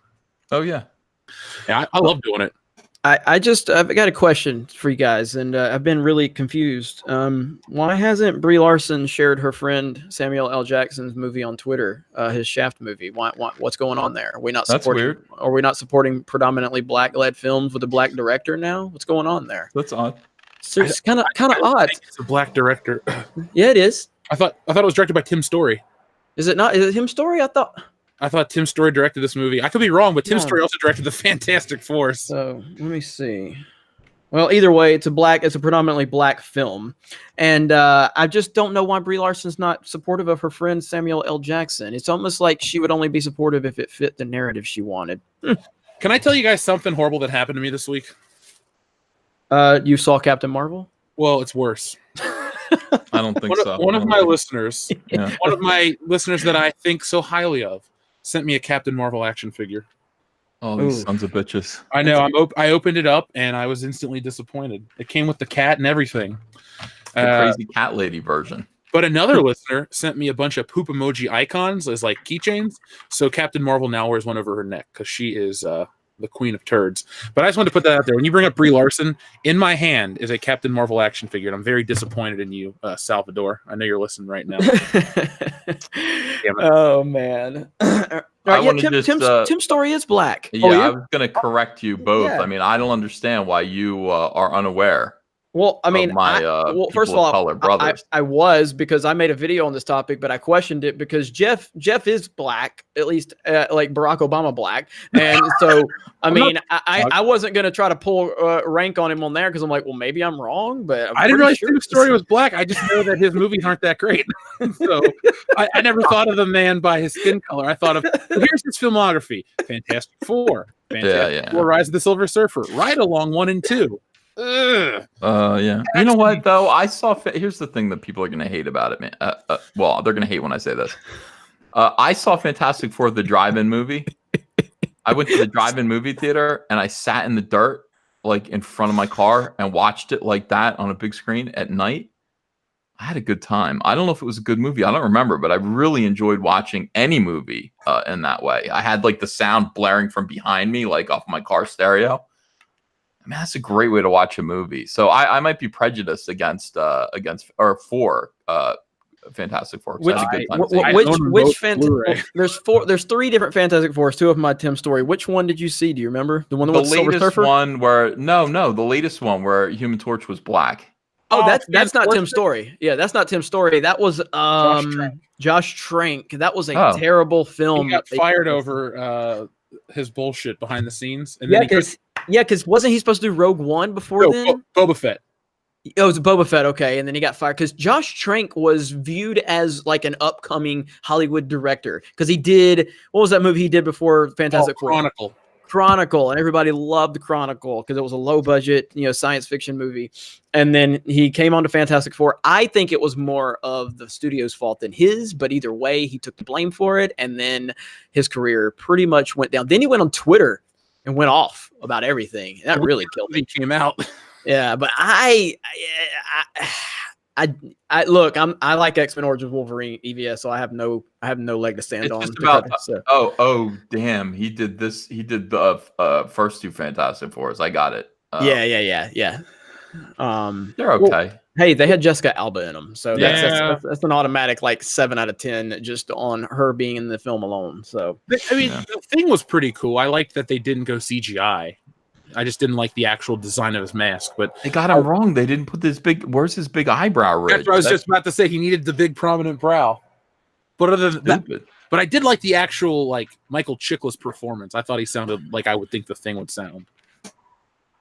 But you're the Fantastic Four guy. But I did have a question for you. Since Batman turned 30 this year in '89, were you doing any kind of like fanzines or any kind of low-key art? What were you doing in '89 when Batman came out? I lived in New Jersey, very close to where I live right now. I lived in New Jersey until '94, and then I moved. I moved all the way to Portland, Oregon. But in 1989, I lived right where I live now, and I went to see Fantastic Four in a movie theater or not Fantastic Four, Batman, in a movie theater that is now a Chuck E. Cheese. And so it's a little bit heartbreaking. I remember vividly because going to the movies was something I couldn't do very often. I was very poor, but I did go. I was excited about seeing Batman. I saw it with some pals, and I remember just standing outside of the movie theater after I'd seen it, thinking about what I'd seen and just shivering. Like, that was really incredible. It was a different time, man. It was a different time. Superhero movies were new, and they meant something. And everybody was wearing, like, new kids on the block were wearing Batman shit. 80. Yeah, if you are not old enough to remember Batman 89 when it came out, it was like, I know the Nolan films made all the money and they're my favorite ones, but even with the Dark Knight making $1 billion and Heath Ledger, nothing matches the summer that summer of '89 when Batman came out. Everybody had bat symbols shaved in the back of their head. They had that black T-shirt with the Batman logo. It was everywhere. Mm-hmm. It was everywhere. It was the biggest phenomenon ever, and you couldn't go anywhere without people talking about Batman. It was the greatest thing ever. It's the biggest hype that I ever felt for a movie from just everywhere. Like, obviously the lead into the Phantom Menace was probably on another level, but I don't know, something about that Batman 89, it just, everybody felt connected because it was so cool. It was just cool. And it was amazing. So EVS knows what I'm talking about. Jeff, you remember. So. Yeah, right. I was 6 months old. I definitely remember. Never mind then. I know you're a big fan of it, but I forget that you're only like 12 years old. But I mean 30, but close. But yeah, man, Batman 89, it was amazing. It was an amazing time. And it was cool, man. Everybody was on the same page. It was a collective, feel. Everybody was excited. There was no like, oh, there's not enough diversity in this movie. There was none of that crap, It was just like, this is going to... The only controversy was surrounding Michael Keaton. There was a lot of questions about Michael Keaton being Batman, but as soon as people saw it, they shut up about that. Well, it's nice that we've come full circle, because when The Dark Knight came out, I was a big IMDb user, and everyone shit on Michael Keaton for years and years and years. And then once we got to the Ben Affleck era, it's like everyone fell back in love with Michael Keaton. Christian Bale still holds the same spot for a lot of people, but no one shits on 89 anymore. It seems to have taken its place in history in a good way. A lot of, like, I hate to say it, some of the Raimi Spider-Man stuff, people shit on it. But with Batman 89, we've kind of come back and people appreciate it for what it is. They make merchandise and do shit with it, and Michael Keaton embraces it. It's pretty cool. Yeah, but I thought of you this week, Ethan. You did? Yeah, because I was with it being, whatever, you're this 26-year pro of the industry. I thought, what was Ethan doing when this was popular? So now I know. Big fan, big comic book fan, big nerd. Yeah, I would say of Batman 89, like, I prefer Superman, the movie, the original Superman, the movie, and Superman 2, the Donner cut. But Batman, you watch them now, and I can see why people would say they don't hold up well, that are watching them now for the first time. I can see why they would think it's kind of cheesy, things like that. Batman 89 holds up incredibly well. The thing that I love about 89 more than the Nolan films is Gotham feels like a real character in Tim Burton's movie. Like, Gotham just has so much personality, and it feels like a living, breathing, comic book, setting. It's amazing. I actually probably going to watch that again tonight now. I will tell you from the perspective of being there and being the right age for it. Because in 1989, I was 14 or 15. And I remember seeing it. We were all big Batman fans. Killing Joke was kind of new. Dark Knight Returns, like, all my friends were wearing the Dark Knight Returns t-shirt with, like, Batman all crunched up and fat, like, gray t-shirt. I had a friend named Omar Andoni. We called him Bad Omar because he wore that shirt every single day. And we were ready, man. We were ready to see that movie. And then when the trailer hit, the first time that we saw Batman, we were shocked. We were like, he's like a robot. Like, he doesn't move like we thought Batman would move. You saw the original Adam West Batman, who was, just wearing tights. So he could move around. He was goofy. But when you see Batman in the comics, he's doing kung fu kicks. He's flipping all around. He's agile. And this Batman walks around like Darth Vader, which was a shock to us initially. We thought it was kind of weird. How interesting. It's like, now that's kind of how Batman is. More people are drawing Batman kind of stiff, than I think that they were in the 1980s during the Jim Aparo years. Batman is more like sort of, a triangular shape, with his cape, standing on top of a building somewhere. So much of who Batman is now and who he became comes from those Keaton movies. And those movies, of course, came from Dark Knight Returns and all that stuff. But it really changed everything. I mean, that Batman movie changed absolutely everything about the way normal people, just regular people who don't even read comics, perceive Batman. This is huge. You know what I feel like doing is I feel like going to eBay and buying old merch, like vintage Batman merch, like Taco Bell cups. Oh, I just got one of those in the mail. Nice. That's awesome. Really? Yeah, that guy Salvador, even though he sent the troll figure, he actually sent me everything he could find Batman 89 soundtracks. He sent me a VHS tape. He sent me the Mad magazine. He sent me the Cracked magazine. He sent me the Warner Brothers holiday catalog, and it's got like the cast of Full House rocking Batman gear. It's really bizarre. All right, what's the best moment of that movie for you? Best moment of Batman 89? The end, when he's on the rooftop and the bell hits as he looks off to the bat signal. Even though that's the end of the movie, it is awesome. Yeah. Or when he first appears at Axis Chemicals and when the Batman theme hits and everyone's like, holy shit. Yes, that was what I was going to say, because I get chills. I get chills with that moment. So, but there's so many amazing moments. I just remember the first time he says Batman, it blew me away, Well, What are And- you, Batman? That's Yeah, so I know, so good. My favorite is you want to get nuts? Let's get nuts. I mean, Michael Keaton just did his best at trying to stare down the Joker, man. Picking up what do you have, a fireplace poker? yeah. That was great, man. That was so cool. I love That's that good. movie. Let me look up. What are you gonna pick up on eBay? Just anything vintage or just anything based on the movie? Anything vintage. I'm just gonna look right now and just see if you look up Batman '89, like what is available. And by the way, now everyone who's listening is going to put their merch up there, knowing that I'm looking, and they're gonna overprice it for me. If you ever And get I'm a chance to stupid. get a Michael Keaton Hot Toys Batman, get Oh one. my god, yeah. I got one of those as a Christmas gift. It is my favorite collectible ever. The toys that came out, I mean the original Toy Biz Batman line from 1989. All three figures. Which were pretty good. I mean, holy cow. Let me see. Is this going to dox me? No, it's not. Is it? Hold on. Let me click on this. Just double check. While you're doing that, real quick, just so I notify everybody, Anna has a new tweet out, and Cool. but it's not no update, but it's just she tweeted to Lyft, and if you don't put a period in between, it's not going to show up to a lot of your followers. So I just retweeted it, but it's because Lyft, if my little sister's missing, if she used your app recently, my family, blah blah, so just go to that tweet and retweet it really quick, because a lot of people are not going to see it in her feed, because anytime you tag someone on Twitter, it's weird in terms of the algorithm and how it shows up. So I just wanted to notify everybody of that. EVS, go for it. Now, I want to say, as an artist, the proportions are sometimes hard. People make mistakes, I, however, have never seen anything quite like this, Jeff. Can you share my screen? Yeah. I got one of those on my shelf. This is a very small head for a very big body. This is Batman as Beetlejuice, I would say.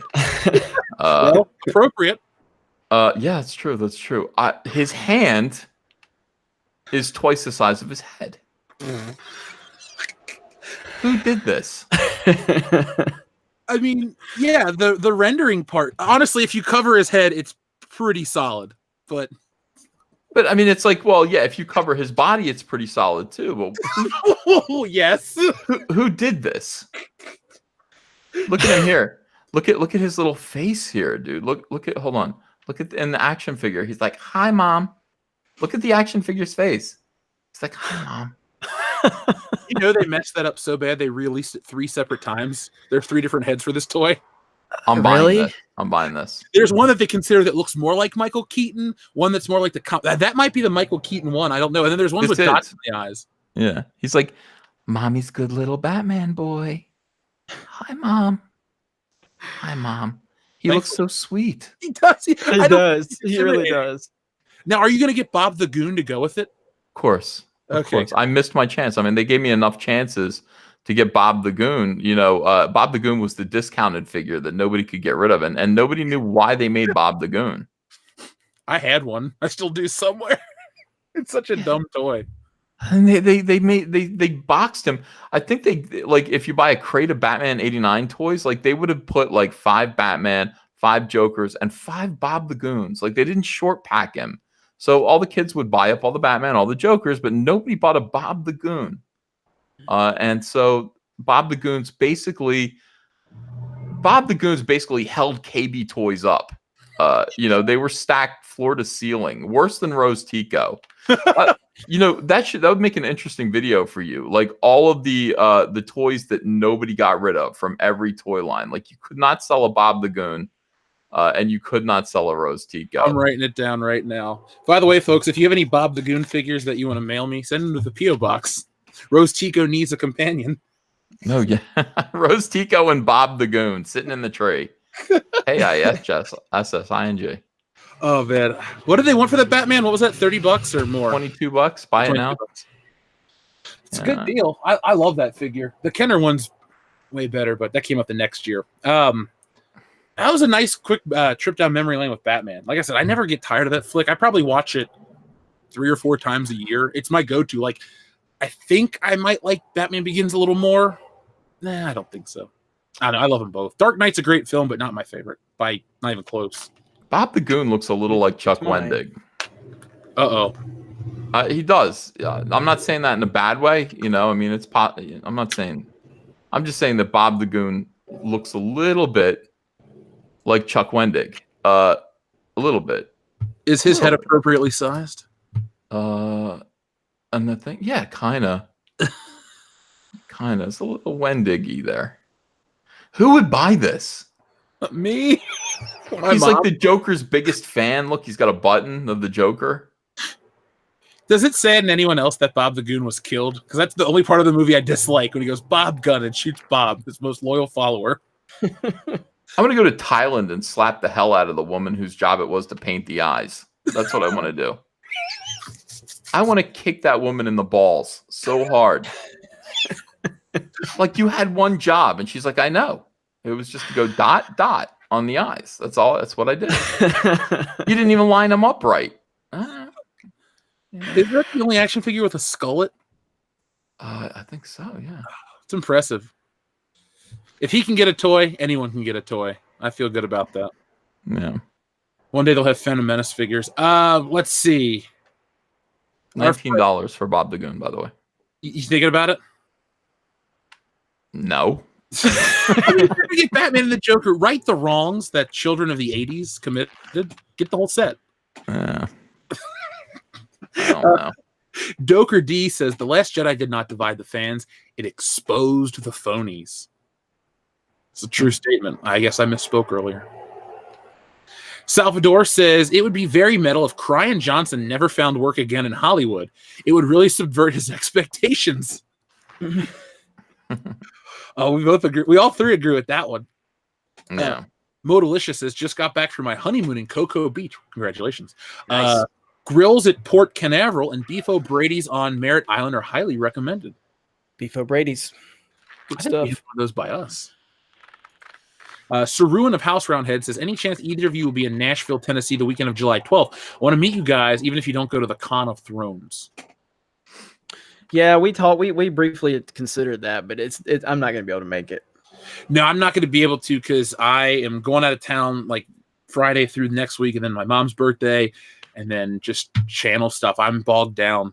Now, were you guys able to get your Star Wars Celebration shit in line? No, yeah. I didn't get 4-day tickets. I had to buy them individually. Plus, I had to buy the individuals for the ones because I'm giving away for a 4-day tickets also. So I had to buy those individually. But they banned me. They banned me from it. I sat in a queue for 30 minutes to get one. Ugh. Yeah. So yeah, I'm ready to go to Star Wars Celebration. Dude, I got people messaging me, hey, when are we going to have a meetup? I'm like, we'll have a Fandom Menace meetup. One guy's like, we got to do this. I'm like, we'll talk. So people are already excited over a year out. Yeah. Well, shows better. But sorry for ruin of Roundhead. We'll meet one day, man. I go through Tennessee quite frequently. Go to Gatlinburg, driving down to Florida coming up, well, next year. So I'll let you know. WrestleMania. Yeah, we're going to go. We're going to hang out. Yes. You'll go to WrestleMania, right? Yes, sir. Okay, just in November, let me know and I'll buy a ticket. Just remind me. Yeah, I will. I'll just send you the money and you can get mine with your alls. So It's I'm looking forward to crazy. They won't let you live stream at the event. They will kick you out, so don't try it. There's a sign. Well, I'm hoping if it can be even remotely close to my last WrestleMania, which was 30 in New Orleans when Stone Cold, The Rock, and Hogan opened the show and Daniel Bryan closed it down with that amazing win. If it can be anything close, because it can't top that, but if it can be close, I'll be happy. Unless Punk shows up, which that's not going to happen. So I'm going to take that out of my expectations. Punk's not showing up, Jeremy. Understand. I'm glad we both had that much fun at WrestleMania 30. If only we knew each other back then. Dude, it was I lost my mind once because I've always like Stone Cold's my favorite wrestler and I've always wanted to see him live and not only to see him live but to see him confront Hulk Hogan after all those years. And then to have Rock come out, I was like, I'm lost. He's my favorite. So yeah. That was probably the coolest moment I ever saw live. Or when The Rock beat John Cena, because I hate John Cena, but we'll talk about that another time. Salvador says, get 1,000 likes for Good Morning Pop Culture. Anna's fave. Do it for her. She does enjoy the show, and we are well past 1,000 thumbs up. So we have 1,146. Thank you. And we have 2,065 watching. Ooh. So yep. We got a lot of people. Big audience tonight, folks. Thank you for joining us here on the High Council. Mega Jetty 1 says, PewDiePie is cool, but sucks at alien isolation. Flex emoji, sunglass face. I've never watched a PewDiePie video where he plays a video game. I'll also have to take your word for it. What did he say? PewDiePie is cool, but he sucks at Alien Isolation. He sucks at most games, but he's entertaining. So Pewds is cool though, and Lucasfilm hates him, so it makes him even cooler now. Mega Jetty wants did you hang on, EVS? Did you hear what I said about PewDiePie and Lucasfilm? What about it? So this photographer on YouTube, he's just got a small little channel, and he just does like on the side, he does like these videos just for fun. And he's a professional photographer, and he made a few PewDiePie videos back when like subscribe to PewDiePie was a big deal. And he had a client, and the client, I guess, saw his personal videos about PewDiePie, and the client's like, I need to understand your relationship with PewDiePie. And he's like, I make videos about him. That's about it for fun. And they're like, well, we have a relationship with Lucasfilm and Disney, and we can't be in business with anyone that has a connection to PewDiePie. So we're going to have to sever our business ties. What? What a bunch of weirdos. Because of his racist and his sexist and his anti-woman remarks. It's like, oh my God, these people. Anti-woman. So yeah, he hates everybody. He's just like, PewDiePie is just like us. He has an opinion, therefore he's racist, sexist, homophobic, every other ism you can imagine. You know what I mean? Mm-hmm. So I found this, by the way, in the spirit of Batman 89. There was a great Indiegogo campaign fairly recently. Somebody wanted to make a play, a movie, and turn it into I don't know what this is. Who Mourns for Bob the Goon? This was going to be an effort to, I don't know, to salvage the character that Tracy Walters played in Batman 89. The guy who wanted to do this was a soy boy by the name of Josh Young. If you could see, let me see if I can view full profile of this fellow. Can I see his face? It looks like you're drawing. It's amazing how accurate that turns out to be every day on Twitter. Your soy boy drawing, dude. It's like I really I was inspired. Look at him. He's like, hey, I want to do a story about Bob the Goon. Will you fund me? I need $50,000. As it turns out, Joshua Young quickly found out that nobody mourned Bob the Goon. He closed his campaign at $3,205 and 31 backers. 31 people, probably family members, wanted to support him in making a documentary about Tracy Walters' life-changing role as Bob the Goon, the Joker's assistant in the 1989 classic movie Batman. He got 6% of his 50,000 flexible goal. He was trying to be flexible, but it didn't work out. Who Mourns for Bob the Goon is a new play developed by Josh Young, playwright, and Lucia Bellini, director. It's a black comedy that tells the story of a man who believes he's the obscure comic book character Bob the Goon, a loyal Joker henchman from the Batman comics. The audience follows Bob as he attends a very special therapy group for individuals who all think they are or were third-tier comic book characters. So here's a scene of Cookie Monster comforting a junkie Elmo at this therapy session. So this would have been part of the movie or play Who Mourns for Bob the Goon. Okay. Didn't work. Sometimes you're so far ahead of your time. Here he is portraying Bob the Goon. Other people don't really get it. And your campaign doesn't reach your lofty ambition. So he fell down at $32,005. Joshua Young, I want to tell you not to give up. Joshua Young. I mean, give up the donuts, but don't give up your dreams to do movies and plays about Bob the Goon. Someday it'll happen for you.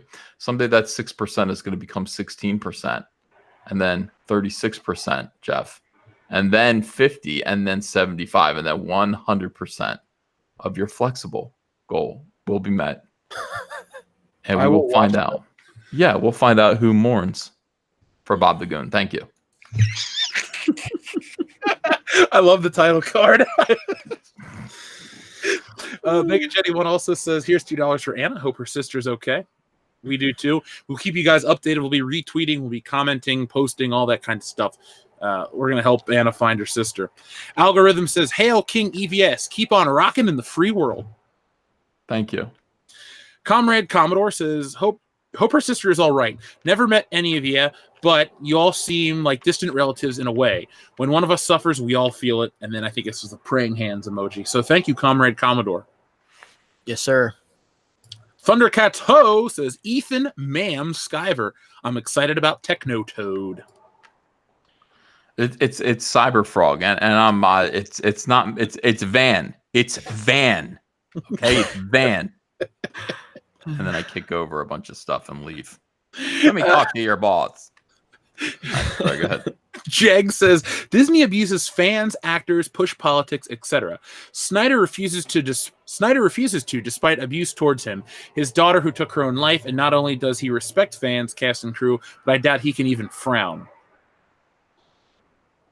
Who are we talking about? Zack Snyder. How even though in the face of all the stuff he's suffered, he's still respectful to the people that work for him, around him, underneath him, and the fans. Yeah, I know some people had a problem with his comments a few months ago or whatever. I do not like Zack Snyder's DCEU. I think it is a barely a step up from The Last Jedi. It is garbage. I hate Man of Steel. I hate Batman v Superman even more. And Justice League is terrible, but at least Superman was, at least he showed a resemblance of Superman, even though that movie was awful and they CGI'd his face. I hate Zack Snyder's DCU. But it's a little late for this kind of feedback. What can you do about it now? What do you mean? The movies are already over. They've already been in the I'm qualifying what I'm going to say. Oh, okay. So, but I really like Zack Snyder. I've always liked him. I've liked how he handled the mega criticism that he faced with the DCEU. I like that he stayed above things, and especially after seeing Rian Johnson's behavior and how Rian Johnson's acted. Now, with what Zack Snyder said a few months ago at that Q&A or whatever, that sounded like a man talking to more men. That didn't sound like a soy boy. That sounded like a man talking about men. He's dropping some F-bombs, and he's just like, I liked it. I had no problem with it. But the DCU under Zack Snyder is complete and total trash. You can like Man of Steel all you want, but it's still garbage as a Superman movie. That's it. Yeah, I left the theater feeling meh, but I left BVS really mad. I didn't even have enough interest. Like, I already knew BVS. I wanted BVS to be good, but I had so much expectations for Man of Steel. Like, I really expected that to be one of the great films in comic book history. And, it took me a couple of viewings to figure it out because, again, I go in as a fan and I try to convince myself that I like it. And then with BVS, I had already felt like it was going to be trash. So, and it was. Suicide Squad was the one that ruined it the most for me. That, to me, like if you said pick a DCEU film that is just complete garbage and with no redeemable qualities, I'm going to pick Suicide Squad. I hate that movie. Everything about it, from the Joker designs to Harley Quinn to the culture surrounding the movie, the execution, all of it, garbage. Yeah, it had some good songs in it, but that doesn't make it a good film. We have an update on Anna's sister. Good? We do? Okay. Some more information. Somebody in Loiter Queen said, we think if she is in San Francisco, she'd be in or around Haight Street. Just some more info. We also tracked her last car transaction. It was a Lyft somewhere, but Lyft won't give details without a warrant. Well, you're all under a fucking rest then. Lyft said, if my little sister is missing, Anna said, Lyft, if my little sister is missing, if she used your app recently, my family and I need to know. We've been looking for her everywhere, and my whole family's a wreck. Please respond so I can find my little sister. Poor Anna. And Lyft, this is monstrous. Yeah, I mean that's the tweet that I have highlighted right here. So when you see that, and please go retweet that, because like I said, let me refresh it, because it's not going to show up in her feed, so a lot of people aren't going to see it.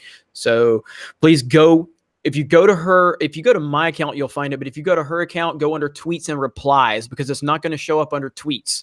So if you're ever on Twitter, if you put a period in front of the @ symbol when you tweet someone like this, it will show up in your direct feed. If you do not, it will only show up as a reply. So it's not going to show up in her feed to everybody. So please go to her account, tweets and replies, and retweet that. There's 54 retweets now, 56 favorites. So please go check that out to get more eyes on that and let Lyft be notified of it. Well, I mean, let's I don't know if this is a reliable source. It comes from a person named Satanic Clown Orgy. I hesitate to completely buy into this. However, Satanic Clown Orgy is retweeting all the information, so they seem interested. Okay. I think they're the suspect, honestly. I think they know exactly where she is. There you go. I think they've got her, kidnapped. I just retweeted Anna's thing. So if you're following us on Twitter, there you go. Because it's not getting the same traction. Because like you said, Jeremy, she didn't put the period or whatever. Mhm. So it's only got 50 something retweets. The other one has 3,000. So let's put the screws to lift. Yep. And look into this person. I get a creepy feeling about this person. I don't know who I could be wrong, but I look into this person who says we've tracked their last credit card. Look into that person. Who is that person? Is that Anna saying it or what? No, it's somebody named Clown Skull. Or wait, let me go back. I could be wrong, but Satanic Clown Orgy. Loiter Queen. No. This person, if you're, hang on, I want to unscreen share.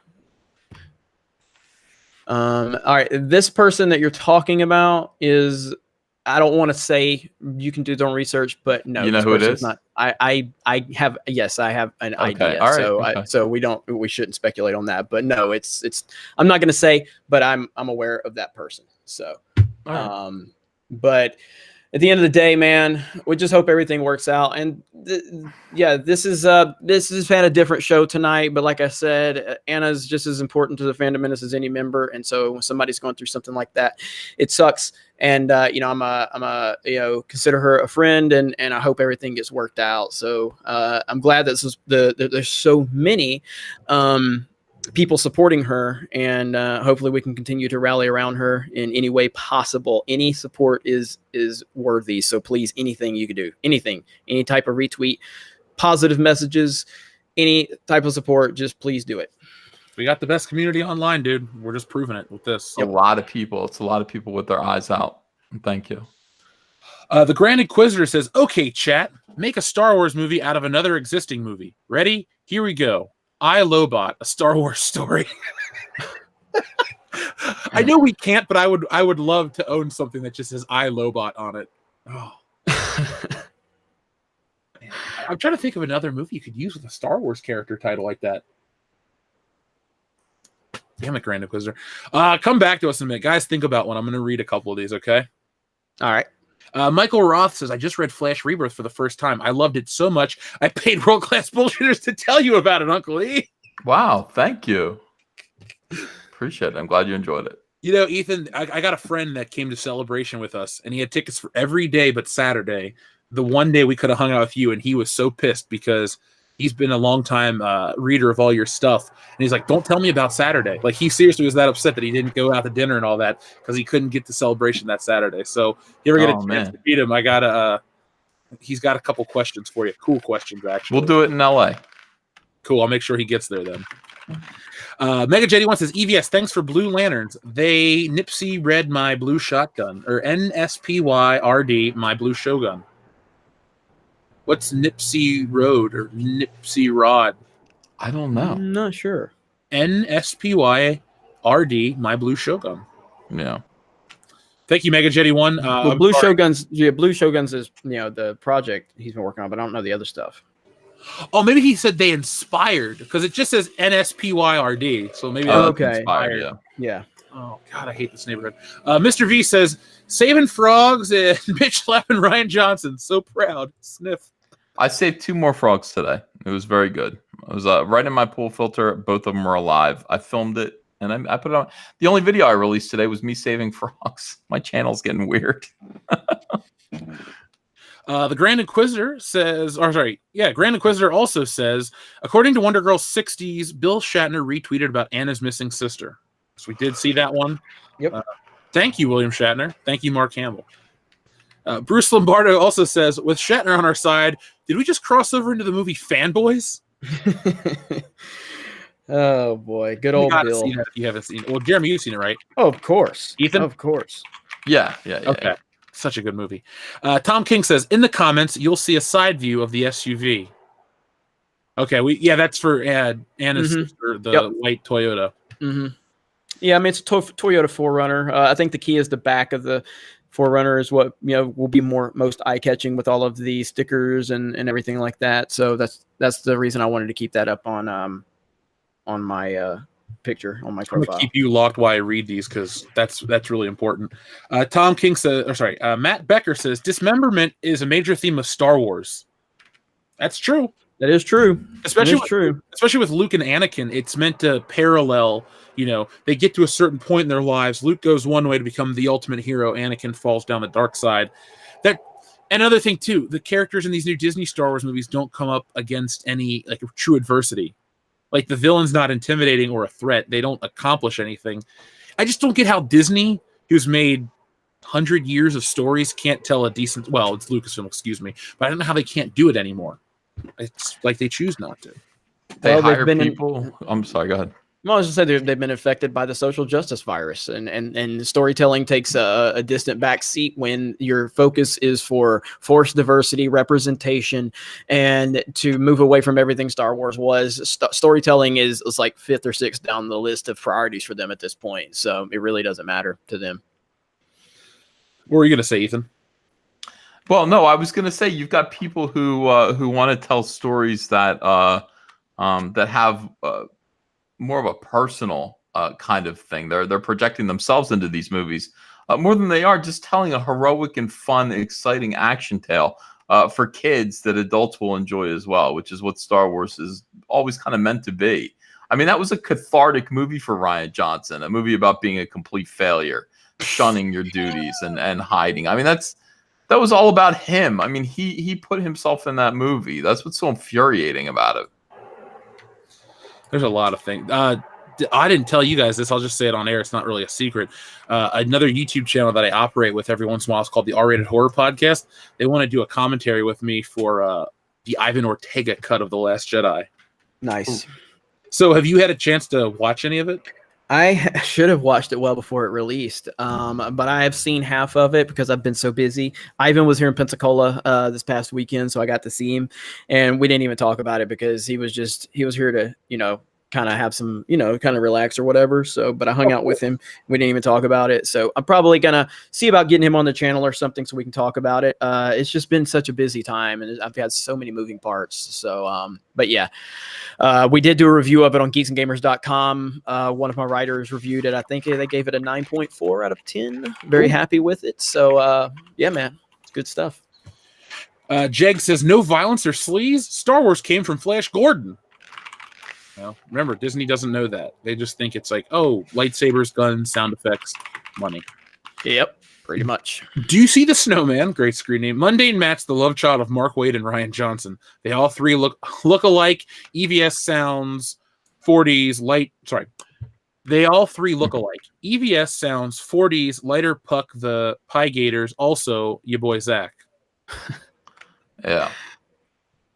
Mega Jetty 1 says Disney is OCP, screwing up Star Wars like RoboCop and RoboCop 2. I understood that reference. Matt Tween says, last time I checked my history book, I didn't see where slaves had agents and could transfer to another plantation for a huge signing bonus. Yeah, that's what I was going to say earlier when we were talking about the whole governors thing. It sounded very southern and old. Walking Tin Can says the Jedi Outcast games had dismemberment mechanics and the Force Unleashed games too, I think. I'm not out for gore, but it was nice. It was a nice detail that made those games feel more authentic. EA plus Disney equals poop emoji. Well, the more we see them do these stupid things like this, it just confirms everything that we're saying. That they're moving away from everything Star Wars was. And sadly, I mean, trust me, I would rather be wrong about all of it. I would rather them prove us wrong by their actions, but they continue to prove us right. We're not making this stuff up. We are calling it like we see it, and they continue to confirm everything we say. Well, my question is, if Star Wars is this, needs to be protected for children, how come, they got to sell alcohol at the park? I don't know. There's just so many things they do. It's always contradictory with Star Wars.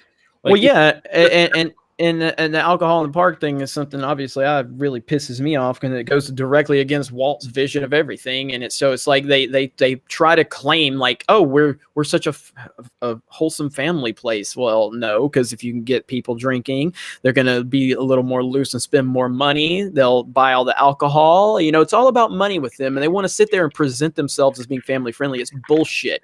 All right, Bob Iger, it's bullshit. We know you're beating off the porn every night, just like every other dude. All right, but you want to sit there and white knight and act like you're some good guy who respects women. And again, like I said, I would love for Bob Iger to be driving down a country road all by himself, and all of a sudden he looks over at a project and goes, "Oh my gosh, I have to do something. This roofing project, there is too many men. There is not enough female representation on this roofing project, and I am so upset," because he doesn't give a shit about any of this stuff. He doesn't. It's all virtue signaling. It's all projection. It's all him and his company trying to present this false face to the world. And everybody who's normal knows it's garbage and BS. And you make a great point about the alcohol stuff. Like you're about family friendly. Why do you like? I've been to Epcot during Food and Wine. I can't even deal with that place during Food and Wine because there's so many drunks walking around, stumbling on stuff, you know, screaming at women, and that's fine. Look, I know it's there. I'm not going to go there during Food and Wine, but you claim that you want to have this wholesome family feel for Star Wars, and that's why you have to neuter Star Wars. No, it's bullshit. You're trying to create a false narrative to make more money. It's all it is. I wish Universal would have bought Star Wars instead. Oh, well. Well, I'm glad that Nintendo decided to go to Universal instead of Disney. So. I'm telling you, man, if there's something that can really take a couple of chunks out of Disney, not necessarily just Disney World, but like, man, Nintendo is one of those brands that everybody loves, and you'd be surprised how many people come out in droves to support it. Like my friend's in Universal Studios, well, he was today, and I said to my mom at dinner, like, you know what? Once they open this Nintendo Land, I think I got to go down there. So I'm excited. I love Nintendo. I don't care what people say about the Switch. It's a good system. Who's talking about the Switch? Send them my way, okay? Send them my way. I'll send the entire IGN comments section to Geeks and Gamers. Oh, please do. Please do. Yeah, I mean, like the only problem with Universal is the space. They are limited in space, and they will never catch Disney in overall market share, but they are eating away at that market share in the theme park division. And Harry Potter has been a huge bump for them, and Nintendo is going to be incredible. I can't even imagine. There's going to be a Mario Kart attraction. I'm never leaving Universal. Never when this opens. I'm living there. It's going to be amazing. I just want to go for the Spider-Man ride, if I'm being completely honest. Oh, the Spider-Man ride is great. I love Spider-Man. What is EBS eating? I think he's opening something. Oh, I'm not. No, I'm typing. There's a tweet. Somebody says, "I'm struggling with the gestalt of Cyberfrog. Explain it to me like I'm a 6-year-old, Unky Ethan." Well, I do that in the comic book. I mean, that's the thing. It's made to be read by kids. It's for kids. But I'm putting together, like, how do you one sentence Cyberfrog? Distant world anticipates Earth's invasion by parasitic alien wasps. Sends help in the form of cybernetic frog. Thank you. I'm sold. Me too. Well, I did pick up my copy. I can't wait to read it. Mark C says, props to the renters for taking out the sex bots. Yeah, folks, that's something that's infecting all of YouTube. Like, I had a couple people message me and say even bigger channels are having those issues. So shout out to all our mods out there. We need you guys. You guys are doing a great job. Mega Jetty 1 says EVS. The word for them is bird, because bird is the word. That's for you. Well, thank you for that. I agree. The Great Inquisitor says the NBA should call owners overseers. Green Adrenaline 6405 says Michael Jackson died 10 years ago today. Unfortunately, yes, that's true. What's your favorite Michael Jackson song? Since we got a secret chat. Man, there's so many. It's almost like when people ask me my favorite Garth Brooks or Elton John songs. I love both those artists too. It's so hard to pin down one. I mean, I love Will You Be There, the Free Willy song. I love Heal the World. I love Beat It. I love Thriller. I love Who Is It, which is not one of his more widely known songs. There's so many. It's just dude's a legend. So, Ethan. I love that one too. I'll go beat it myself. I think that's a good song. Modalicious says Michael Savage once stated that at one point things will flip when people have had enough and will become. We will return to the Victorian era prudence. I hope not. Oh, I was getting ready to tell you my favorite Michael Jackson song. Oh, go ahead. And you didn't. Did you ask me? But I didn't hear you. Oh, Yeah, ask you. Oh, I'm sorry. God.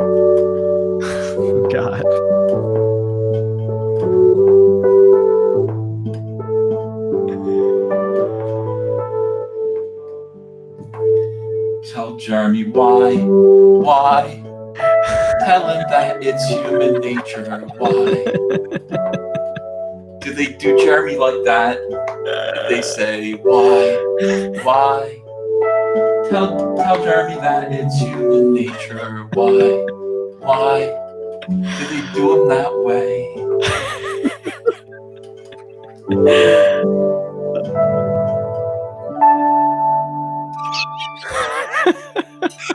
Thank you, Michael Jackson. We miss you. Oh man, that was good. That was good. Edgar Cruz says, "We did it. Vampy hit number 1." Very nice. Yeah. Very nice. Let's see. Stone Cold Jeremy says Ryan Johnson can lick the sweat off a non-living man's balls. Also, for your information, YouTube is trying to censor me to send this super chat. Flex emoji ×5. Yeah. Jeg says Vamp number 1, call for some priest living after midnight. Thunder Robots, who made me a custom action figure. Thank you very much, Thunder Robots. Soon Wars will be removed from the Star Wars title. What do you think? I wouldn't be shocked at this point. I really wouldn't. Space Fantasy. Oh, that sounds like a really awesome movie, don't you think? By the way, folks, I keep talking about P.O. Box stuff. I have filmed it. I'm going to edit it and put it up on the channel this weekend. So for those who are anxiously awaiting the videos, I spent 4 hours recording. So thank you for your patience. There's still more I have to do. I had to put up special shelving in my office to support all the shit people sent me.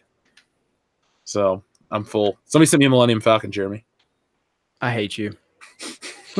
I think I actually have enough to do a P.O. Boxing video. I don't promote my P.O. Box. I need to start promoting it more, but I think I finally have enough to make a video. So, if everyone that listens to our shows sent me stuff, I'd need a warehouse, because I don't get just like one thing. Like this one dude, Salvador, sends like a $60 crate, and inside of it is Batman and Millennium Falcon and all this great stuff.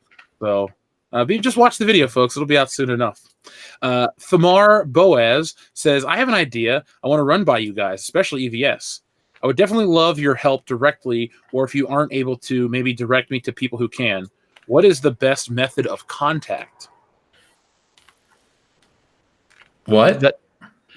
Basically, Thamar Boaz is saying he needs help with something, and he would like to ask for what's a way to contact us. What kind of help does he need? Does he wants me to whack someone out? Yeah, especially EVS. I assume it's art related, or maybe it is, a little more sinister. You have connections everywhere. Yeah, of course. I would say you could reach me at my email, which is ethan12032@gmail.com.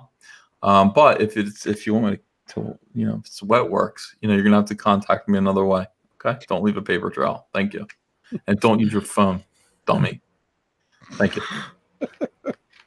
We're worldclassbs@mail.com. So if you ever need to contact us, say urgent. Kendo will read it and say in your email, send to Jeff, and then he'll forward it to me, and then I'll read it and respond back. So that's how you can get in contact with us. Or Twitter. I'm trying to get more involved in our social media, but it keeps growing, so it's kind of hard. What about you, Jeremy? As far as what? Social media? Yeah, he just wants. This guy has an idea that he wants to run by Twitter. all of us. I mean, Twitter is the best way.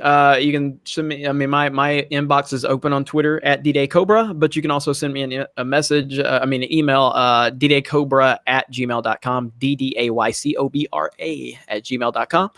And I've got a lot of emails I have to get to. I have a guy who's been streaming to give me money to sponsor something, and he keeps emailing me. He's like, what do you want? More money? Is this what it's going to take to get you to respond? I was like, I'm paying attention. Yeah. So I'm not really looking for sponsorship, but sure, whatever. Blee-Wide Scorpio says, way to go, EVS. Hail capitalism. Good products equal money. Figs Matter with your boy Cecil says, I just did my part and ordered a few copies of Vampirella #1 from my comic book store to support them too. Remember, you can't spell funeral without fun. It's true. By the way, funeral, if you mix up the letters, is real fun. Oh, shit. Yeah. There you go. Anagram. Jason Green says, love EVS when he speaks the truth in a ranty fashion. By the way, Jeff, I hope the drinks I sent you were to your liking. Wasn't sure for the flavor. Well, Jason, I must have not opened. Well, there's some other packages I still haven't opened yet, so it might have shown up at the P.O. Box later. The only thing I opened food-wise was from our friend Cesario Japan, who sent me all kinds of Japanese candy. So those were delicious. I eat those on camera, so be prepared for that. But Jason, I'll check out those drinks and let you know what I think of them. Thank you for sending all the stuff you sent. Oh, Proper Jenny, our favorite person. God, I don't think I like Toy Story 4. I really want to like it, but what they did to Woody was just too much. Well, I mean, I was happy with what happened with Woody's arc, but overall, I didn't like it as much as I wanted to, and it's nowhere near the first three. It's not woke, it's not bad, but it doesn't leave that lasting impression that the original three left for sure. It felt a little. I don't want to go into too many details, but it just didn't work on all levels for me. Well, I kind of want to see it, but I'm not going to because Toy Story ended at part 3 for me. Yep, Toy Story 3 is phenomenal. Love it.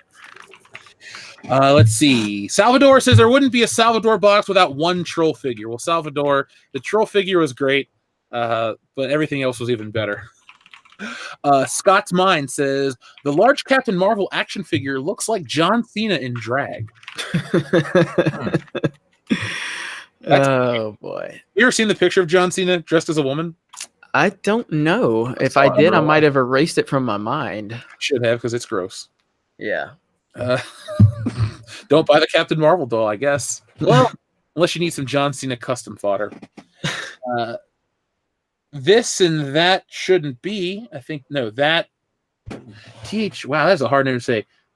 This shouldn't be. I guess that's your screen. I'm sorry. THTADTHTSHLDNTBE. I don't know. Sorry. Hope you guys are diversifying onto other media platforms. After the events of last week or so, I think YouTube is going to start doubling down. Yeah, I'm on BitChute, so. Well, we got a plan, so tune in next week. Robbed at Funpoint says, hail to the High Council. Psst. Hey, Jeff, it's me. Anywho, I'm sorry for the creeper vibes, but that's the word I got. Oh, sorry. What's the word on WCBS going to New Orleans? I'm a few hours north. Let me know. And first round's on me. Well, Robbed at Funpoint, we'll definitely let you know. Right now, we're just doing Indianapolis for Horror Hound. Realistically, it just depends on the other guy's schedule.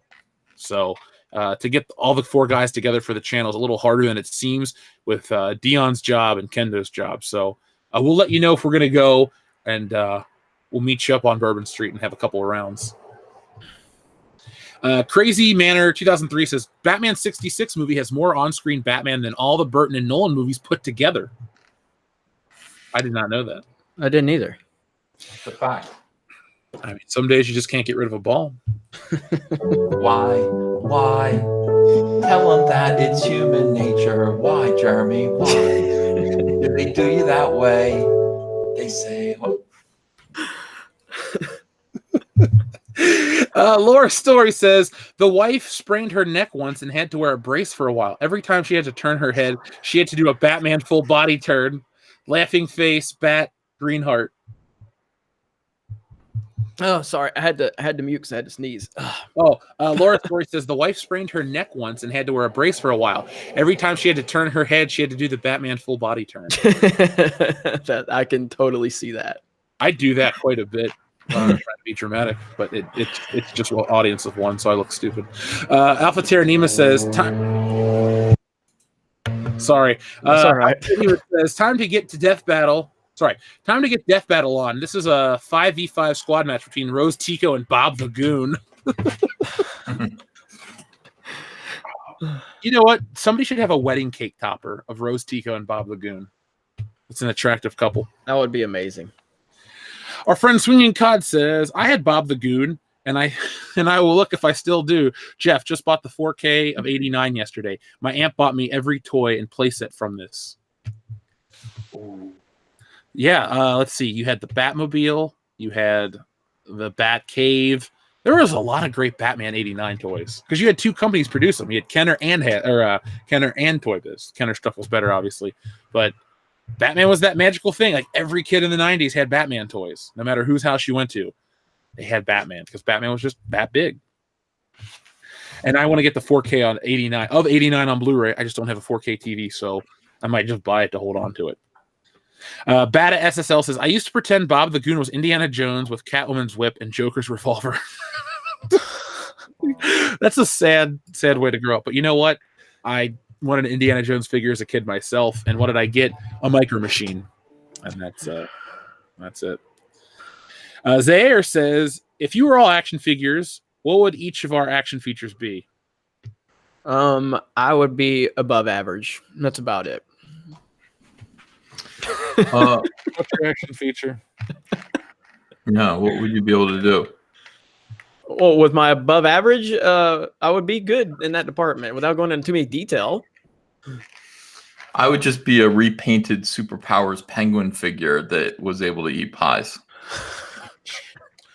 I'm gonna get weird with it. There's an Apocalypse figure from the 90s where you can just like stretch his arms and legs. I think that'd be a cool feature. Just get really tall and scare people. Yeah. Or you could be like Lex Luthor. Have you ever heard of the Lex Luthor figure that punches itself in the head? No, but that sounds awesome. Yeah, so Ethan, you brought up the Superpowers line. After Mattel made their Superpowers line, Toy Biz got the DC license, and they basically stole those figures and remade them, but never got in trouble. And there's a Lex Luthor in a purple jacket, and his special feature is to punch himself in the head.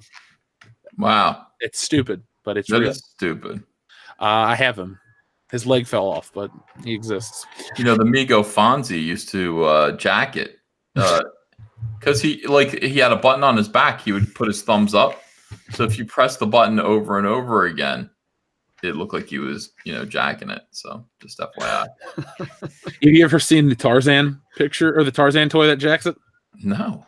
It's a Disney Tarzan figure, and it's like it violently rubs one out. So, wow. If you want a good laugh, folks, look up masturbating Tarzan action figure.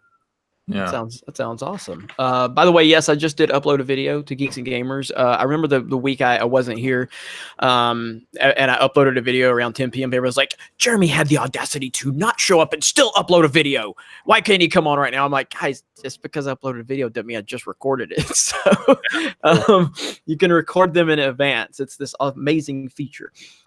So yeah, I did upload a video, but do not leave the High Council until afterwards to go watch it. It's the wonder of videotape. Is it real or is it Memorex? The world may never know. That was way before your time. I know, but I still know my history. History, God. Believe me, we could sit and talk about old school comic book creators all day long. You'd be surprised how far my knowledge goes back. So that's impressive. I mean, I do like the medium, so that's why I take great pride in what you do succeeding, because comic books are worth saving. It's very depressing to see Spider-Man look the way he does. But we'll talk off air about that shit. I don't want to bore people with my love of Alex Toth or Alex Toth, however you want to pronounce his name. Toth. Yeah, that's how I thought too, because I knew a kid in grade school with that last name, but then all these comic book podcasts are like, it's Toth, it's this. No, it isn't. They're wrong. It's Toth. Okay, so here's the one question. Is it John Buscema or Buscema? Buscema. That's what I thought, because everyone says his granddaughter says it one way, but there's old video footage of him saying it, so I'm going to go with he knows how to say his own name. So that's people, a good way to, yeah, and if he doesn't know, I'll tell him. So, let's see. Wanderer says, fair. I'll tell you what's not fair. Spending a lifetime on a dime store shelf watching every other toy be sold. Hail the High Council. Toy Story 2. Is that the Prospector? Yep. That was a good movie. I saw that in theater. Great movie. Loved it. Let's see. Adam Walford says, hey, Jeff, get a chance to watch Astartes. It is on my calendar of things to do tomorrow. I'm working on a video for Thursday. Today, I did some stuff with my mom because she's got this weird job. It was her off day. So I had to do some regular life stuff, which is not very fun, but I had to do it. But Adam, I will have it watched, or at least part of it watched by World Class Bullshitters on Thursday night. So when you ask me, I'll be able to say yes. Unhinged Crank says wrestling is fake and for losers. Chuck Wendig. Well, Chuck Wendig says it. I gotta agree. David Hervey says you guys should pick out one day to wear Fandom Menace shirts at Star Wars Celebration. Also, have you guys came up with a High Council logo yet? To be announced soon. Yeah, just keep watching. Keep watching. Brian O'Shea gave $1. Thank you very much, Brian. Technocratic Concentration Camp sends $8 Australian. Says, any chance you guys are going to be at my local shopping center in Brisbane, Australia tomorrow? It's likely. Yeah, that's our secret announcement. We're in Australia. Darth Vader's disembodied shard phallus says, Bob the Goon, what about me, the phallus? Well, millions of people have bought your action figure over the years. Darth Vader's disembodied shard phallus. Nobody plays with Bob. Yakusai says a Utah girl is missing. Sorry, a Utah girl is missing. 2. Lyft was the last service used before vanishing. I did hear about that, but Lyft was also like, they were like, oh, there's nothing. There was no connection. So I saw that on my local news today. Jean-Baptiste Emmanuel Zorg says, loved EVS's Captain Marvel review. What did you say about it, EVS? I filmed myself watching it and hallucinating and I don't know, and yelling and vomiting. I did vomit twice in the review, guys. And it's a short video. I mean, it didn't take long to make. I don't mind showing it to you, at least some of it. Would you mind taking a look at it? The floor is yours, my friend. I really appreciate it. I rarely get to get this kind of attention. So hang on a second there. Why? Tell him that it's Jeremy's army. Why? All right, hold on. Everyone loves Jeremy and his army. I love the Jer Army. I can't remember how that name came about. I can't remember if I came up with it or someone else did, but either way, we stand together, and I appreciate the Jer Army. All right, so this is my video review of me watching. This is the room, by the way, that I chose to watch Captain Marvel. It's a room that's just off of my bedroom. It's a private little video room that I can watch videos away from the kids. It's time. Captain Marvel. They're not allowed. There's time that they will not pay for that personalization of a relationship between you and the physician, so they can know everything about you. So where's the incentive? Well, I'm not saying Oh God, I spent $5.99 on it, guys. Less than I spent. That's not funny. All right, let me skip the incredible opening. It is incredible. All right, there we go. I'm in hell, guys. All right, let's go. Let's watch Captain Marvel. I'll give you a review. I'll tell you what I thought. 36 minutes in, and my head hit the floor. I don't remember much after that. This is the dream I had.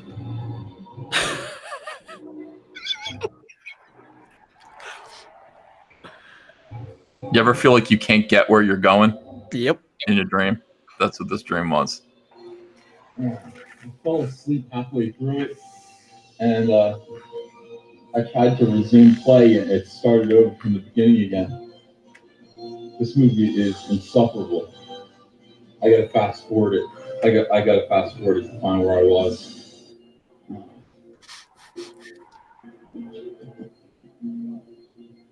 Oh!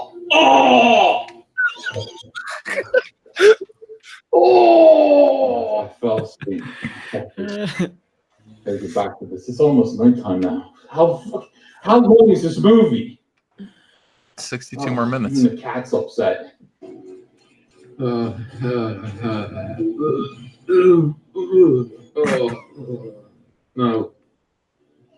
No.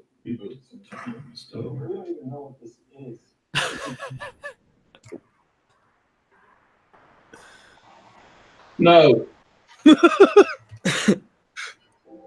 So what's my review? I'm just proud of having sat through it. I did it. I made it all the way through. I made it through Brie Larson's smarmy, blank, arrogant acting, which When she's on the screen, I want her off the screen. The minute she's on the screen, I want her off the screen. Scowls, she smirks. Her face registers absolutely no emotion or indeed sentience. The entire film. I prayed for it to be over, and eventually it was, and I feel delivered for that reason. Sam Jackson was great. The cat was nothing, and I don't know. I don't know why people pretended the cat was good. Too much sarcasm. The movie thought it was funny. It wasn't funny. It was dreadful. Also, whoever played Maria Rambeau was horrible. She also added nothing to the film but pain. This was a terrible movie. I was wrong.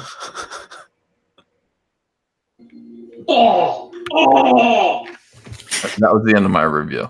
The people waited a long time for me to do the review, so I wanted to do my best that I could do. You know? I see you in the chat. I see the Jerabri. That is hilarious. Jerabri. That's Nightmare Fuel right there. Oh man. Brian O'Shea says, Ethan Van Caesar, listen to a live stream today. The one with the douche wanting to buy the house near your old one. Recently retired NYPD here. If you ever need an armed guard / driver, contact me. Thank you. I will. Salvador says, I'm not going to be the next Tom Cruise. I'm going to be the first sausage. Thank you very much. Also, Godzilla King of the Monsters thing. Yeah, I'm still not very good at this game. That was my favorite. We did a thing where you put ing on the end of a movie title and changed it up. I still love that game. Salvador, remind me. We'll try to come up with a couple this week on the show. Plus, we got a few other things we want to talk about. R. Schaefer, Fandom Menace, has a pretty sad super chat, actually. Did you guys hear what happened to Atika? Who?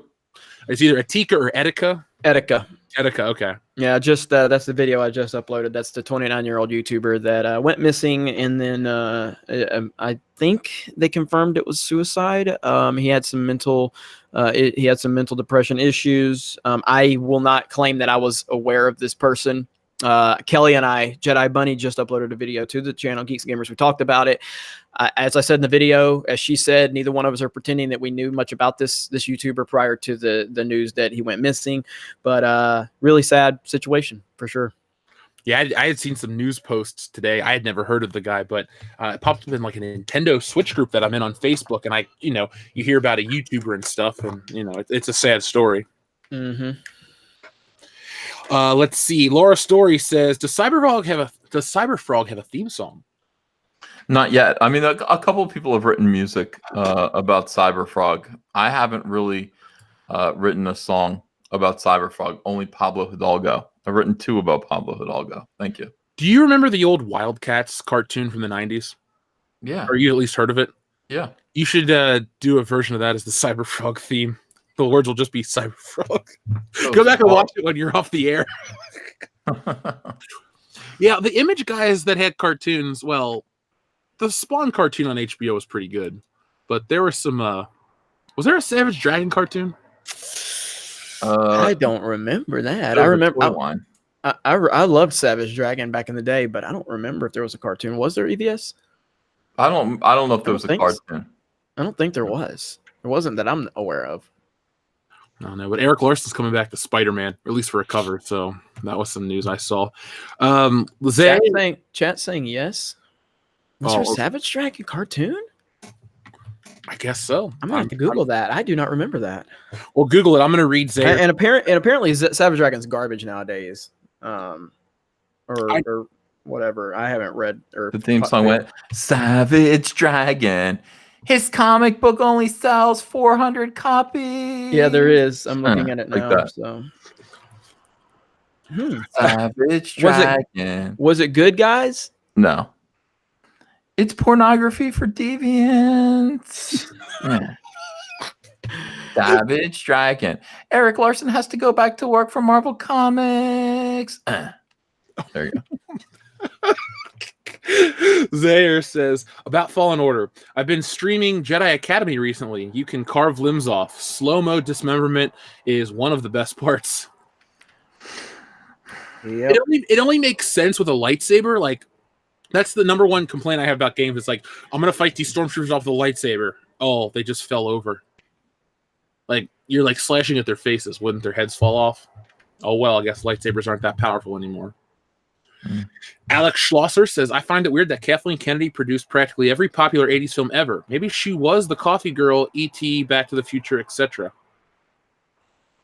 Remember who she worked with back then, Alex. We're talking Spielberg, Zemeckis, some of the all-time greats. Yeah. Your name's just attached. But like I said, on Thursday, I'll have a video that goes a little more in depth with her and Michelle Rejoin. So if you want to hear my take and how it affects all of entertainment, check it out. It's got a very special disclaimer at the beginning of the video. We had $1 retracted from somebody. Thank you very much, no matter who you are. Samurai Vader says, EVS called the Switch soy. Get him, Jeremy. Well, it is soy-based. Anybody who likes the Nintendo Switch is soy-based. I don't know why. Maybe not everybody. I'm just saying that, there's a whole thing, a meme about soy boys getting Nintendo Switches and opening their mouths and looking like they're 3-year-olds. I don't want to punch these people. All right, give me some actual reasoning behind it, other than you saw a picture on Twitter. What do you mean, Jeremy? Like, have you played the Switch? No, I haven't. So you're just running with one picture, right, that you saw on the internet as the narrative. Are you going SJW on us EVS? You've got to have something of substance to make that definitive claim. Jeremy, I'm not running with one picture. What are you, crazy? You got to be joking. You don't know about this? I know, because I don't pay attention to false narratives. I pay attention to facts. The Switch is a phenomenal system. They've released some of the greatest games in the past decade. Look at this and apologize to me. Wait a minute. So you're telling me, look at this guy. Look at this guy. You're telling me you can't find people doing that with PlayStation 4s and Xbox Ones? No, these are grown men. Oh my goodness. You're using Boogie? You're using Boogie as a source? That kid's got a GoldenEye N64. Show some respect. Please get my Soy Boy sketch out and compare it to these squealing weirdos who got using Nintendo Boogie. Switches. Boogie 2988 is your source. What is this guy doing? Oh my god! Oh, Nintendo Switch! Oh, look at all the time I can spend not working and making a living. Or I can't wait till we see everybody with their new issue of Cyberfrog with their soy faces out of excitement. They're not going to do that. Nobody's going to do that. No Cyberfrog fan is going to make soy face. If anything, I don't know. I mean, they'll just take a picture of themselves with a lot of dignity. They might be giving the finger to SJWs or something like that, or the OK sign, which is also good. Are they going to do this though? Oh, look, I can play video games. Hey, I did it. I did it when I got my Switch. So because that's how great the Switch is, dude. The Switch is amazing. All right, it's the greatest system of the current run of consoles, and I own all of them. And yes, I know this is a normal person receiving a video game system. Oh, hey, thanks. This looks like fun. This is a 10-year-old receiving it. Here's an adult, for example, receiving a Nintendo Switch. I guess he's like, all right, well, thanks. I'll play this. Yeah, he's like, thanks. I'll play this, in between work, when I'm not having sex with you, my wife. I'm not playing with my kids or earning money, racing my car, my American Muscle car.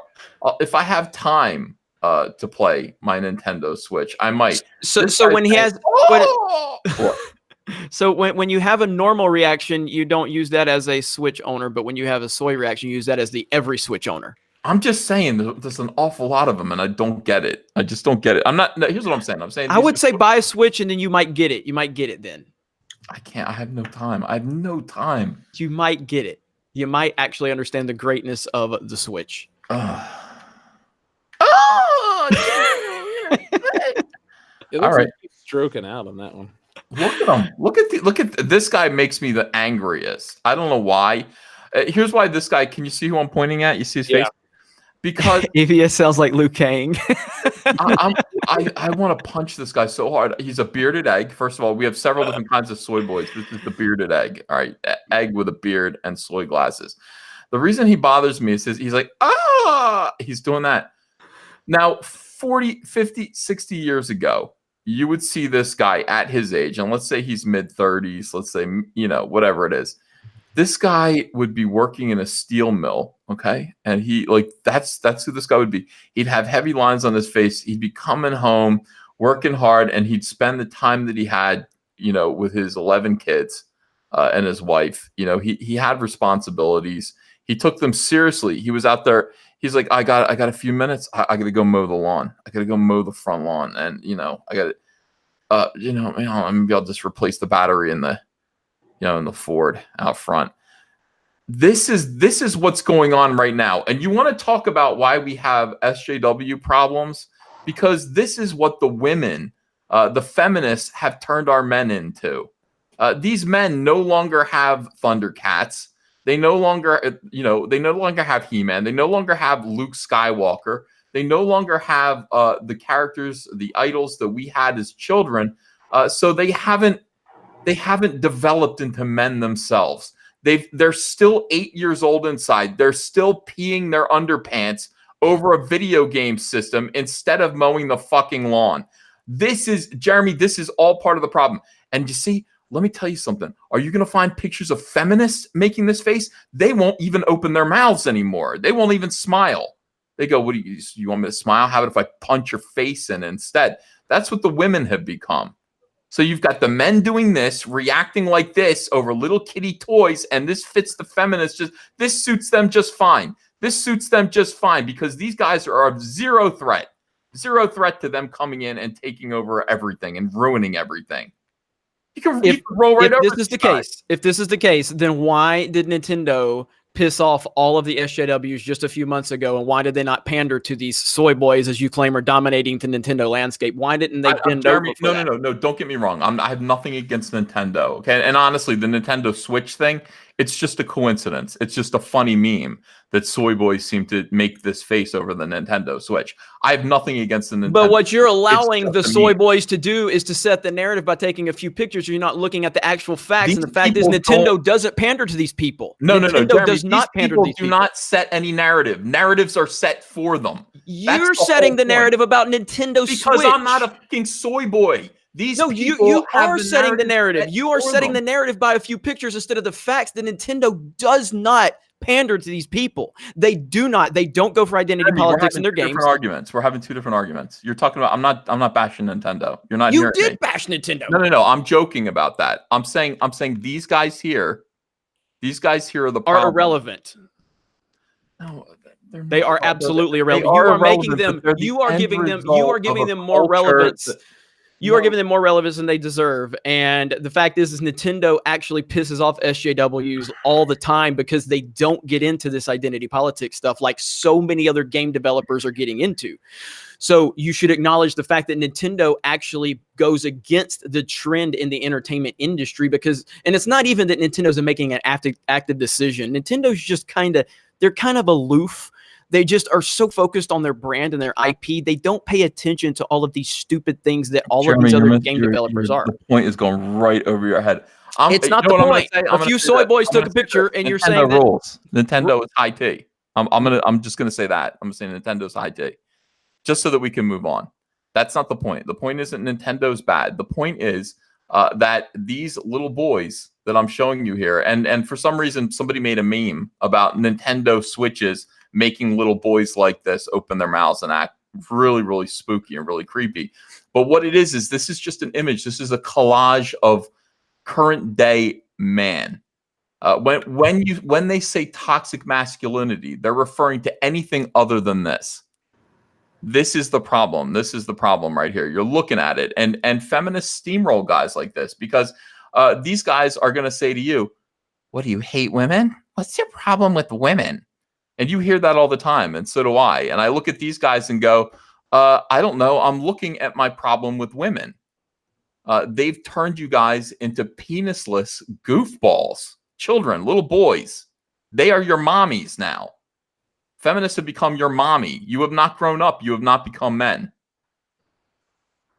And why? There's a whole bevy of reasons why these people have not grown up to become men. One of the reasons why is something that I was talking about last week. Look at these people. These are the same people who look at their little mousy, squealy faces. These are the people involved in cancel culture. Hi, Cecil. Welcome. What the hell are you wearing? Anyway, the point is you used Nintendo for your platform there. That's what you did. And that's not fair to Nintendo because Nintendo is the one company that goes against all of this garbage. And that should be highlighted over the fact that you got a few, I almost said another word that I shouldn't say on the internet, but a few soy boys that are posting pictures of their Switch. And that's fine, but that doesn't offset the fact that Nintendo is the exception to the rule right now in the entertainment industry, in the video game industry. And that should be highlighted, not a few goofballs that are posting pictures of the Switch. Okay, Jeremy. And that's what I want highlighted. When you guys are talking about the Switch?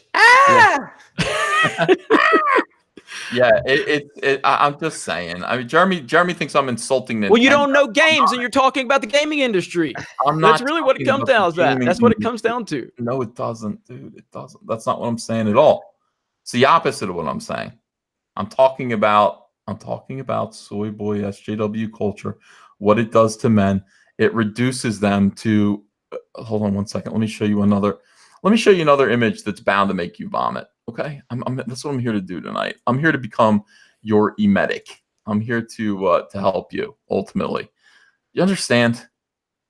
He's trying to help Jeremy. Well, when you say fanboy, Jeremy, you say fact boy, Jeremy, because I'm dropping facts. That's all I care about is facts here. And the fact is Nintendo is the only company that battles against this. And again, I want to preface that they don't actively battle against it. They're just so aloof to it, so they don't pay attention to it. They don't pander to it, and that needs to be highlighted over a few losers taking pictures on the internet. The bigger thing here is have they turned? Where's the discussion of Mario going Mario gay or something? Where's that discussion? It doesn't happen because Nintendo doesn't do this stuff. Yeah, that's true. That should be discussed. Nintendo still lets you save the girl at the end of the game. Nintendo banned the trans flag and pissed all the SJWs off. They had a riot over this. Mario is Movie Blob's favorite character. Did you know that? Did you ever see Movie Blob just like Super Mario? I didn't. It's the end of the world, dude. Also, accept it. Ethan, the meme is also that this is the Switch is the gift of choice for the bull in a relationship to give the cuck. That's right. Right. So see, it is about the Switch and Nintendo. You're claiming it's not, but it is. So you say I'm missing the point. No, the point is this is taking Nintendo as the tool, as the target, and then using it to go after soy boys. You're using Nintendo to go after it, and that is not fair to Nintendo. I'm not. I'm not doing that though, Jeremy. I'm not. If you can show me where Nintendo is actually pandering to soy boys, then we can talk bad about Nintendo all day long. What did you type in to get these pictures?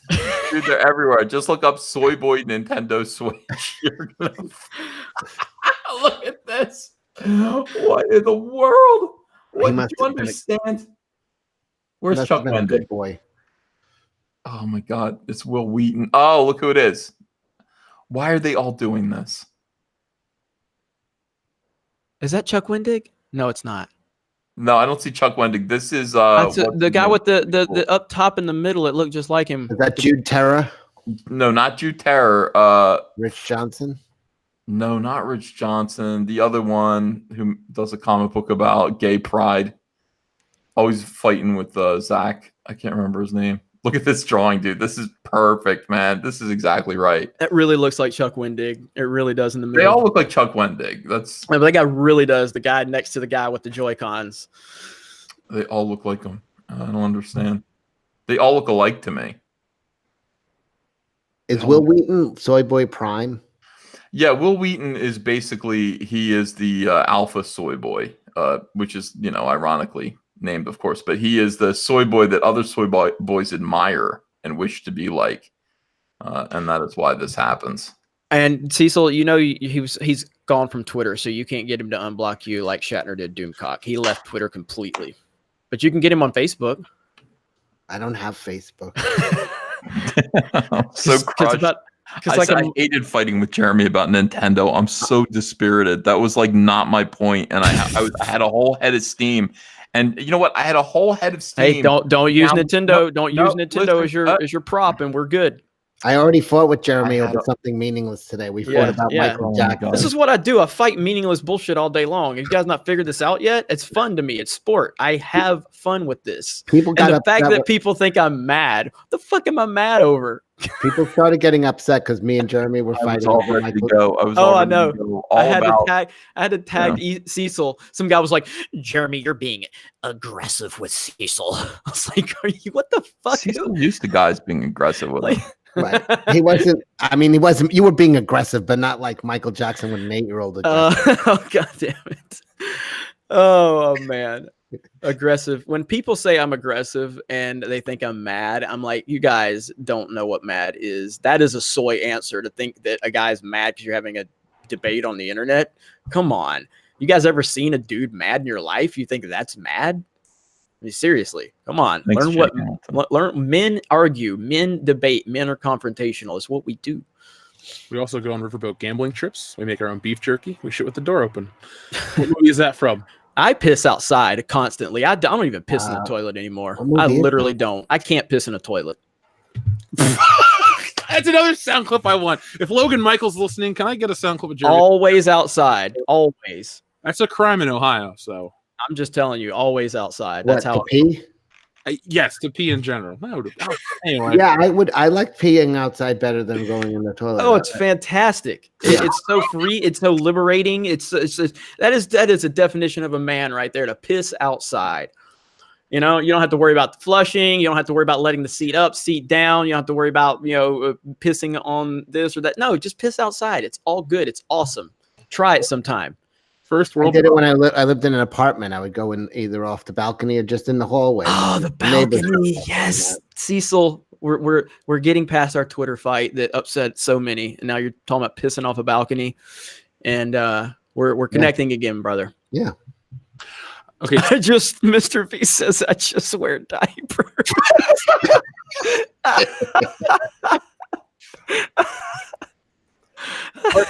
Our friend Jeg says, Man of Steel and BVS are perfect, but it's okay to live in a effing dream world. Just kidding. Snyder's attitude proves why he has a fandom as loyal as the Fandom Menace and ComicSgate, who raised $30K for his 50% for his cut, 50% for charity. Respect gets results. Yeah, respect does get results. Yeah, totally. Dan Dino 8100 says, thoughts on Jurassic Park cast returning for Jurassic World 3. Say that again. Thoughts Jurassic World for Jurassic World 3. Okay. I hate so Jurassic World or Jurassic World 2? Is that what there is? It the first one? It just says Jurassic Park cast. Okay, so the Jurassic Park cast from the original Jurassic Park is returned. I didn't know this, so I'm trying to piece all of it together because I don't even understand anymore. Because like you had Jurassic Park, and then you had 2 where Dr. Alan Grant wasn't there, but Ian Malcolm was. Then you had Alan Grant back for 3, and then when was Ian Malcolm back? Was he in Jurassic World 2 or 1? I have not seen any of these films. There was a second Jurassic World. Okay, so he was back in the second Jurassic. It's Why so did they hard, keep man. opening that fucking park? I don't know. It's so hard to keep up with it. I hated Jurassic World 2. I really hated it. Jurassic World 1 was okay, but 2 was so bad it made me not really have a lot of. I don't have a lot of enthusiasm for Part 3, so it's kind of hard. It's kind of hard to keep up with all this at this point. And In Laura part Dern, 1, they find the original Jeep from 30 years ago, or basically, and then they hotwire it and get it started. But gas gets denatured, and also like tires go flat after a few years. and running from a T-Rex in high heels, Yeah. So it was just so bad. You can't just hotwire a 30-year-old car. No, you can't. You can't just do that. The engine would be seized. Mongo Ventura says, sing for me, EVS. Sing my angel of music. Just kidding, Uncle E. Thank you. Mongo Ventura, thanks for the Godzillas, by the way. This person's back. Thank you. The ad, them shouldn't be. It says equals the tad. That should be, or the tad that should not be. Okay, there we go. Golly, that sounded like me reading a super chat, Jeff. Dude, I'm going to send you a picture. It is a bunch of syllables. Not syllables. There's a bunch of consonants next to each other. Here you go. I'm stopping the show to send you this message. It's so important to know that I'm not having a seizure on air. I just can't read. When's the last time we spoke on here? There you go. Read this. Tell me I'm the crazy one. All right, I'm waiting. I haven't gotten it yet. All right. It should be Facebook. There you go. Right. Tad that shouldn't be says, Oh, the Tad. Yeah, that shouldn't be. It took me a couple times on that one too. So you're good. All right. So I tripped on that one, but I trip up on most super chats. So it's not good company to be in. But I feel you on that one. Well, he says Lovecraft fans and Metallica fans usually get it right away. Also, watching The Last Jedi felt like watching Highlander: The Source. It was that bad. Jeff, what movie was that from before when you said we shit outside? We should have the door open. Step Brothers. Step Brothers, yes. Of course, yes. Did you ask that? Yeah, I did, because you said that's what men do. I said we also shit with the door open. That's when I started talking about pissing outside. I forgot all about it. Yeah. We go on riverboat gambling trips. He said we literally never do none of that. Step Brothers is on the level of Happy Gilmore and Billy Madison and all that. Step Brothers is so quotable. I love Step Brothers. Oh, I love when he's talking about, like, I don't want to go into too big of a details of it. When he's talking about, standing there with his dad, and he's like, "What happens if she's like, I had the what did she say? I had the old the chest old pubes bull. and the something fur. Yeah, down to my ball fro. Shut the fuck up." The joke that I love that no one talks about is how or what's his name? John C. Reilly always talks about going into the family business. He's like, I'm a medical doctor. He just can't do That's who you know. Yeah. I don't know where he got this sense of entitlement. That's Hey, and going back to that question, people said, they asked me what should they do in a job interview? Watch Step Brothers and do all of that. That's what you do right there. Oh, Anna's in the chat. She says, I saw all of the posts and Twitter. Thank you guys for all of your help and support. So round of applause for Anna, Star Wars girl in the chat. Thank you, Anna. I've been praying for you. I hope everything works out. Yeah. So, yeah, guys. So make sure that, you guys are just showing her support. So we're really happy for the update, or not really an update, but just happy to hear from her. And we hope everything's going well. Let's see. Opinionated. Oh, by the way, the Tad that shouldn't be, to jump off your message, is it me or is Highlander one of the few series where it just has like one really great thing and the rest of it just coasts on that great thing? Pirates of the Caribbean. Yeah. I mean, it does have the ride though, and the ride once upon a time was great. Not anymore. But really. look at Highlander 1 is a legendary film. Love it. It's awesome. Yeah. Highlander 2 is a joke. And then the TV show is there's like a third and fourth movie. There's nothing worth watching. If you just watch Highlander 1, you'd be fine. In fact, you'd be better if you never watched anything else. Yeah, I will say, because there are, well, I don't like any of the Pirates movies after 1. There are redeemable things in those movies, and there are fans of those movies. You know what I mean? So somebody said Police Academy. No, Police Academy, almost all of them are great. Yeah. Yes. I love. I mean, don't get me wrong. Like the last couple are fall off, but the first 2 or 3 were great. You mean the last 6 are terrible and the first one's great? No, man. Like Police Academy 2. Is it Citizens on Patrol? No, it's their first mission or whatever is number 2. Okay. The bad guy. Which one's Citizens on Patrol? Is that 3? Like 4. Okay, I love the Police Academy movies, man. I love them. The first one's I think rated R, and that's why it's good. Mahoney. And then the rest go downhill. The cartoon was okay, but I was a kid and I watched it. The chat's going. Yeah, I was thinking about that.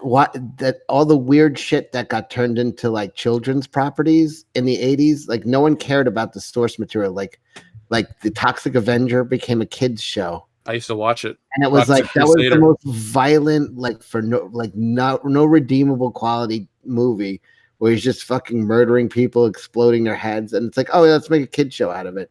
Then Rambo had a fucking kid show, like RoboCop. Like made any sense? Everything they just like rated R properties and just made kid shows out of them. The messed up part is, I had all the toys based off that stuff growing up. They were fun.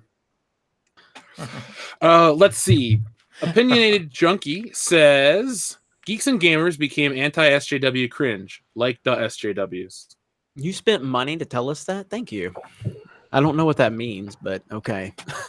Was I anti-SJW cringe when I defended Jessie because people were telling me to fire her? I don't get that. So that's fine. You don't agree with me, and that's fine. Find your safe space. I ain't it. Leo Breaker 49 says, EVS, thank you for talking about Red Sonja a few streams ago. Looking forward to the graphic novels I ordered via its anniversary Indiegogo. Well, I'm glad you brought that up. Are you also Looking forward to the Red Sonja movie, which is to be directed, if you could share my screen, directed by the creator of Transparent. This is Red Sonja. If you don't know this character, do you know this character, Red Sonja? Oh yeah. Remember Red Sonja, the she-devil with a sword who fought back to back with Conan the Barbarian?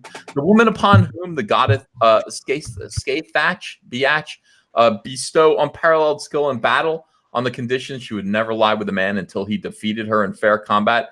The woman who Gail Simone, the character who Gail Simone wrote for a long time, and the only thing she contributed was the fact that Red Sonja apparently has BO. I really don't see how she's going to use that shield with the axe. I don't either. That's a tough thing. Well, she is off the drawing board and back in production. And this woman is writing and directing. This woman literally has a book back there complaining about men. More dead girls, 3 lives, men, who needs them? All these books here. Oh my God. I did something terrible the other day. I might get in trouble on Twitter. Somebody posted a picture of the person and said, this is the director of Red Sonja. And I said, he looks like I sound. And I had no idea it was a woman. Jill Soloway. She's trans, so you know. Jill Soloway, the creator of the award-winning Amazon show Transparent, which is about transgender people, has officially been brought on board to replace Bryan Singer while he spends a period on the bench for incompetently silencing his victims of sexual abuse. His alleged victims of sexual abuse. This is all fantastic. Just amazing. What a great opportunity for such a talented woman. Speaking with Deadline, Soloway said, I can't wait to bring Red Sonja's epic world to life, exploring this powerful mythology and evolving what it means to be a heroine is an artistic dream come true. Let me read that one more time. Evolving what it means to be a heroine. Here's what it means to be a heroine right here. Yes. Hell yes, Jeremy. And don't even lie. It's a powerful cover. Heroic. Let's go back here real quick here. Evolving what it means to be a heroine. I wasn't under the impression that concepts like hero and heroine really need to be evolved. We're all fine with the heroes and heroines, how they are. Thank you very much, you goddamn weirdo. But if there is anyone to evolve heroism, it's Soloway. To date, she has 0 experience directing tentpole movies or even action pictures. Her entire behind-the-camera resume consists of 17 episodes of Transparent. Before you fanboys and misogynists start wrecking this choice, remember how well Wonder Woman turned out. When Warner Brothers gave Patty Jenkins her shot, what could possibly go wrong by giving an experienced writer-director a huge movie? Well, I've tried to watch Transparent. That is a terrible show, and 17 episodes of a TV show doesn't equal an Oscar-winning film. Writer, no, not at all. Look at this. Let's not. Prepare for Look at how white. Look, she's tossing up those white power signs like crazy. Prepare for a bold and powerful new take. You'll be relieved to know that Soloway cared deeply about social causes and is incredibly active in the community. Advocate for the homeless, opiate addicts, animals, right? Sure, you're right. At a recent Young Entertainment Activist LGBTQ plus panel and workshop hosted by Netflix, she stood up and took action. Hi, queer Hollywood. They asked me if I wanted to be on the panel, and I said, I want to run the panel. I want to run the panel. Soloway's longtime collaborator, Andrea Sperling, will produce. This is what Red Sonja is supposed to be. This is not what Red Sonja will be. Dude, it's going to become, what's that new She-Ra Princess of Power? It'll be like a live-action version of that. Yeah. Web of the Spider Queen. Die, Sonja, at the hand of sort of like she who is equally deadly as woman or as a venomous spider or a man. I'm going to guess Lena Dunham is going to play Red Sonja. Dude, it's inevitable. It's great casting, though. The first one was Brigitte Nielsen in her prime. Yeah. Look how those women compare. You know what it was? I'll tell you the reason for this. Some people are like, why did this happen? Like, first of all, why Bryan Singer, you say what you want about him, and I'll say plenty about him.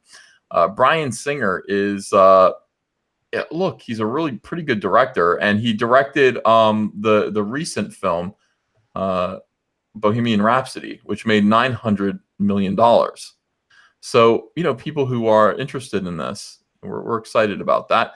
But the producer came out and said, when questioned, like, why are we letting this guy who has all these alleged allegations?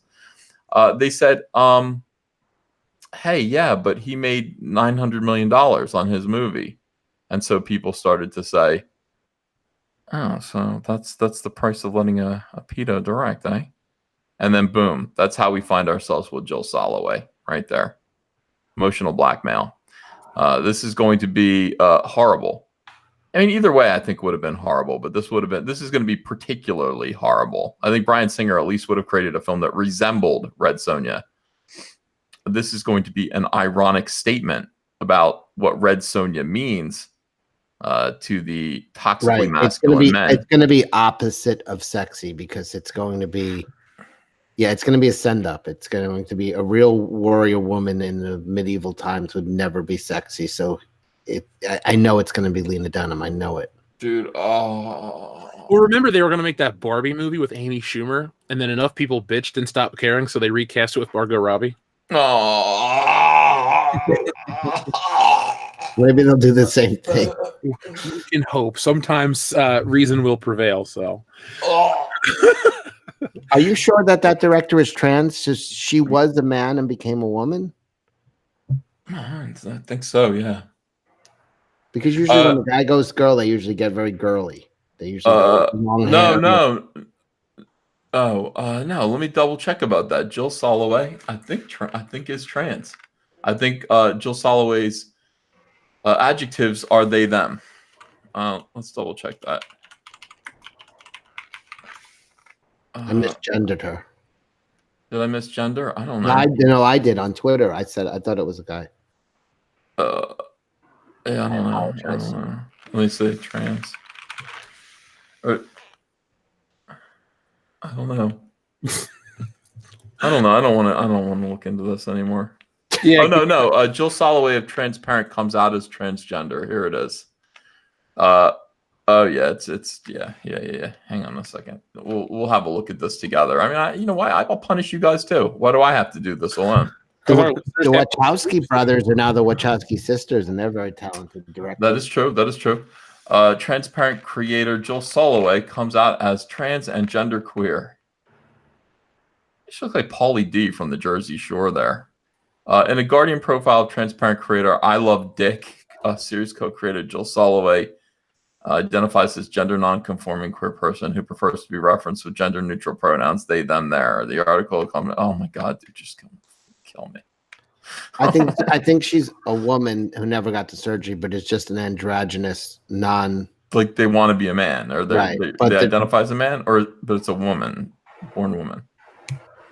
I hope the first half of Red Sonja at least tackles that question about the director. Yes.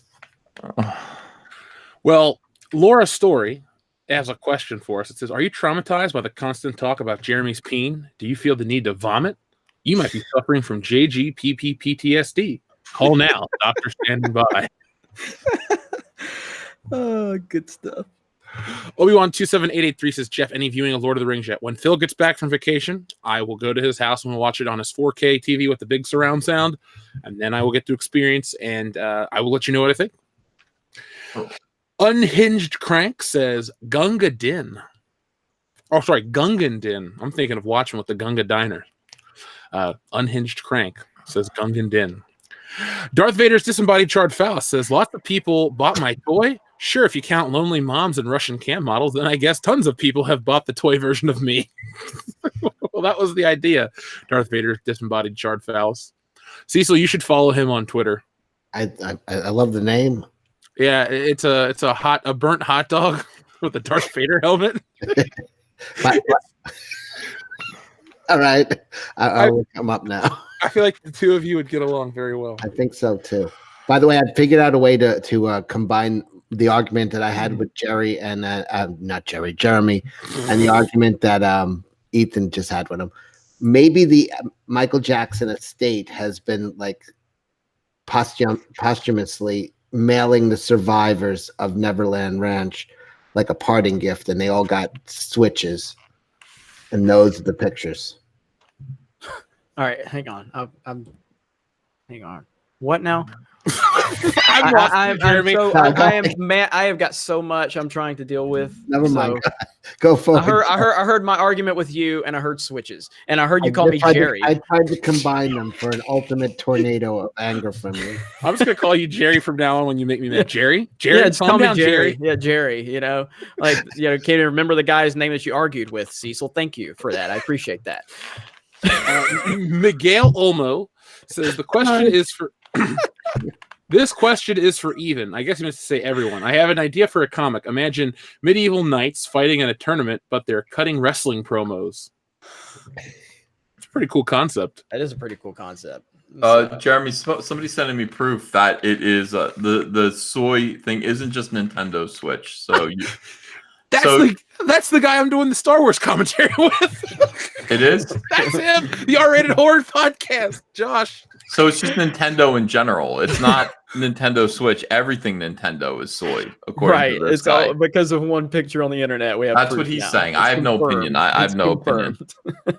I gotta get a Nintendo box. Yeah, I heard that. I can take a bunch of pictures with my Xbox One and my PlayStation 4. We can. I'm saying this looks like concrete proof to me. I mean, I just don't want you to take pictures of the Xbox One, Jeremy. Let's just let that system die.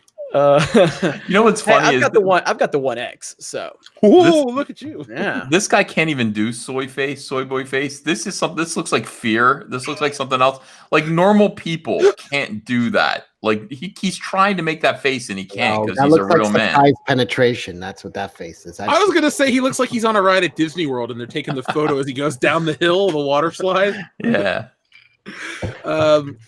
Gene, the picture I sent to you, Ethan, was me doing Will Wheaton, and then you shared that picture with Jeremy and Jeff.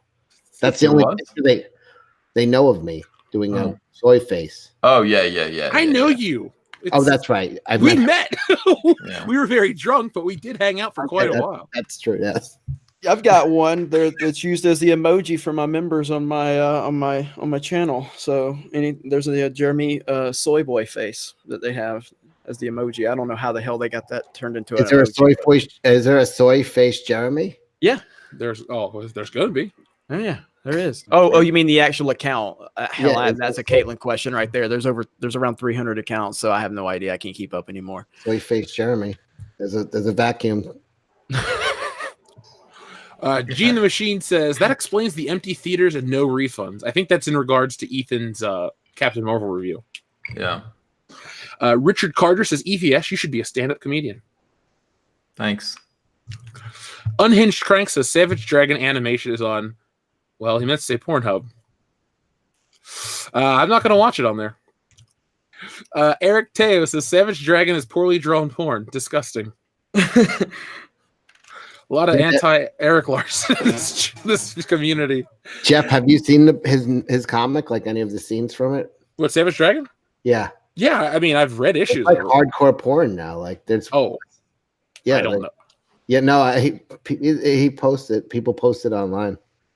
I got a website. It's an up and up website where they post comic book stuff. I'll check it out and see if it's on there. I'm not hankering for drawn, boobies, but I'll give Eric a shot. Let's see. Blee-Wide Scorpio says, guess we should call them Nerf Sabers now.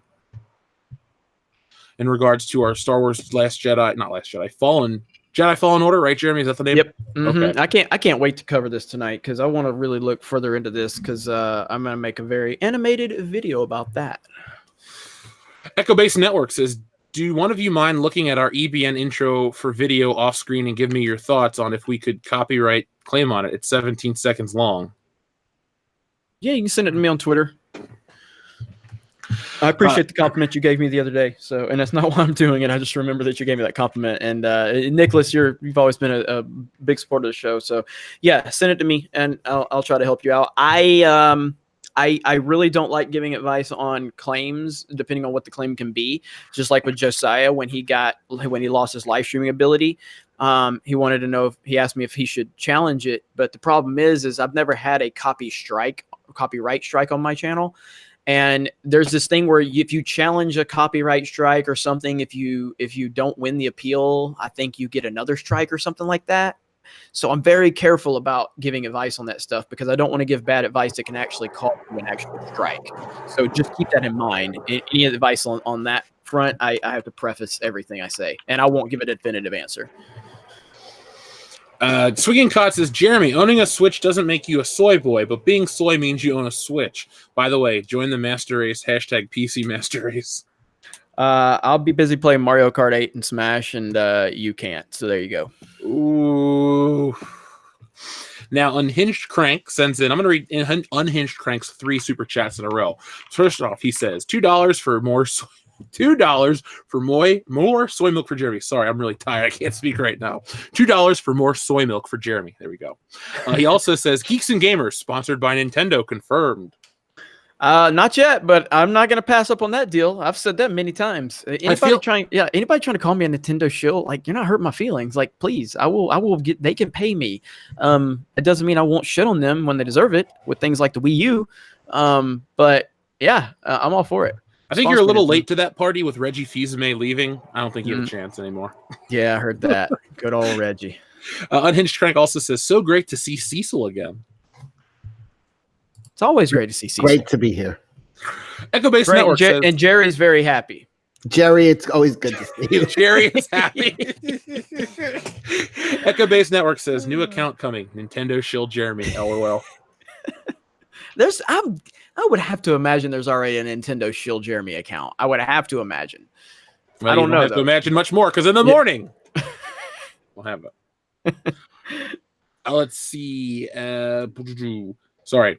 Heavy Metal Sonic RM says, Switch is great, but unfortunately appeals to losers who take pride in not owning a nice home with a big TV and sound system. Opposite of man. I mean, I've got a pretty big TV, a pretty big above average, and I got my Switch, so I'm good. And I got a Z car. I don't even know what to say. I think I need to call Laura Story's phone number so I can puke and have a doctor talk me through this. Talk me down. I'm just going to puke everywhere. Unhinged Crank also says, I like peeing on Nintendo Switches outside of them selling. Wait, I like peeing on Nintendo Switches outside and then selling them at GameStop and eBay. Wow. We got some violent people in the chat. I like it. You have to sell it. You just give it to charity. I don't think charity deserves that. Well, a urinated on Switch. Give it to a charity you don't like. Cecil, do you have a charity? Twitch for tots. Pop Culture PB says best High Council highlights are at Pop Culture PB. Folks, check them out. If you can't do the whole show, check out the highlights. Let's see. Jack Random. I swore I saw a Switch at a Gillette Men Can Do It Better commercial. The soy guy was playing it and stopped his friend from saying hello to a woman. Did you see that new Gillette commercial with the military guy? No. No. Yeah, they have gone back. I mean, this isn't worth me making a video over because it's not really my fight. But I don't really watch a lot of TV, but I happened to be flipping through something, and they had a Gillette commercial with a military guy on it, and I went, they have completely reversed course. Whatever they were doing last year was not smart. Well, the last one I saw was 2 months ago, and it was a trans, a trans woman becoming a man, and the father was teaching him how to shave. That was the last Gillette commercial I saw. I'm almost positive I saw a military one within this month alone. That was only not that long ago. That was within the last 6 weeks. It was a dad teaching his trans son to shave. I think I heard about it, but I didn't see it. I saw it, but it's they're trying to hit that demographic hard. There's like 40 of people, so you want to like sell as many. I don't get the whole thing, but whatever. Dollar Shave Club, bro. You gotta shave. You gotta shave. Yeah. Even if you have to just duct tape a Gillette to a chopstick and shave your back that way. I mean, I've heard people do that before. Argentico 2003 says, when Uncle E sang, I felt deep inside. Wow. It's great. Mega Jetty 1 says, get me to 1K and see my watch party video this Friday at 2 p.m. All right, folks, that's Mega Jetty 1. Check them out. Big supporter of the Fandom Menace. JEG says, Jeremy spurred hard on Nintendo. Piss out the soy. Always do. It's not breaking news.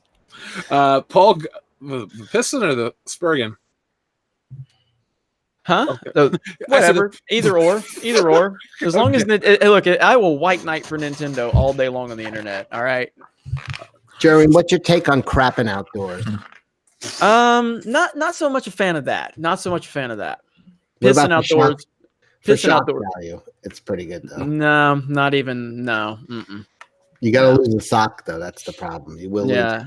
You need a sock. I haven't done a lot of like hunting and drinking in my day, so that's usually what leads to that scenario. And, Well, I'm a very not manly always. man. So no, only pissing outdoors for me. Jeremy, I feel like if you went hunting, you would take your Z car into the woods. That'd be I would hilarious. not. I actually would not. It It would not make it very far. But I wouldn't. And I have been hunting before. But I just not my thing. Any One chance time. you would do a camo paint job on that Z? Absolutely not. You What if I find it. fund it? No. It's either getting painted black or red. And that's it. Jeremy's camouflaged Z car. That should be a Twitter account. That would be hideous. Actually, that would be so bad. But you'd never be able to find it. You'd park it and then that's it. You'd Gone. never be able to miss it because it's so ugly. Shoot, that would be horrible. I'm not sure I would want the car after I get painted that. That would I be kind of bad. want to raise the funds to do it, just to fuck with you. No, you Make sure should you paint get it a neutral color and then do those wraps, where you can get different like designs on it every few months and have like the fans fund the wraps. And we'll just pick the weirdest shit to wrap your car in. I want one with your little cartoon face on it. Yeah, so just your car with Nice. 1,000 of your faces all over it. yesterday I was driving down Interstate 10 and this truck passed me and they're hanging their smartphone out the window to record, and I felt so good about it. And I'm thinking now, if I had it camo, that would happen a lot more, but not for the right reasons. You guys have really made me sick to my stomach. I'm really upset about a camo Z car. That would be so bad. It's that kind of night, dude. I'm not even. You guys think I'm mad or upset about the Nintendo stuff? Absolutely not. The Z car stuff. I'm a little offended right now. I'm a little offended. To our Photoshop inclined listeners, could you just constantly tweet Jeremy camouflaged Z car pictures, please? Do it with John Cena driving one. That'd be even more beautiful. For those asking, it's a 91 Z32 300ZX. Camouflage the shit out of it, please. No, with no camo. Only camo. That's the only way. If you want to make a car video with me, that shit better be camouflaged. I don't want to be bothered in public. Could you imagine that? Oh my god! Oh my god! We have to put what color are the rims in this situation? Any color you want. So at least I have creative control over the rims. Yes. Okay. Well, look. Wait, no, if it's camo? We've got. At least we've got something to work with. No, if it's camo, it's got to be Hunter orange. It's got to be orange rims. Like, Ooh, like that just got Hunter's even worse. Damn, that would be bad. That would be bad. badass. Yeah. You know what? I ain't even gonna lie. You guys want to fund it? I'll paint my. I mean, I do have 2 Z cars. One of them I'm selling though, but I can paint the other one the camo. It's a 1990, and I can paint that one the camo if you want. If we're gonna fund it, and nobody's gonna buy it after that. No, do the wrap. Do a wrap. You could get it like shrink wrapped with camo. That's what you take to conventions. You show up in your camouflage car. Come get an autograph and picture with Jeremy of Geeks and Gamers and the Z car. You could get it Geeks and Gamer wrap with green. I know. People are like, I wouldn't do that with the 91. But if I do keep the 90, which I don't, it just depends, man. I mean, I need to sell the 90. But if I did keep it, I would turn that into the Geeks and Gamers car that everybody wants it to be. And it's the same car as far as body style, but the twin turbo is the 91. So our friend, where were we at? Your twin turbo still works? yeah, Holy shit. it's only got 90,000 miles on it. Oh, that's not bad at all. You have it's 30 years old. It's only got 90. Mm-hmm. Paul Godin says, I have been working a lot lately, so I may have missed it. Whatever came of the William Shatner interview? Really what it comes down to is I think that there was too many people putting out false claims about who we are, what we are, because that always happens. And I think that there was just too much stuff that I saw on Twitter about it. So it is what it is, man. But the good thing is, the most important thing, and above all of it, and I mean this sincerely, William Shatner retweeted Anna tonight with the situation with her sister, and that to me is better than the fact that if we could have gotten. That's awesome.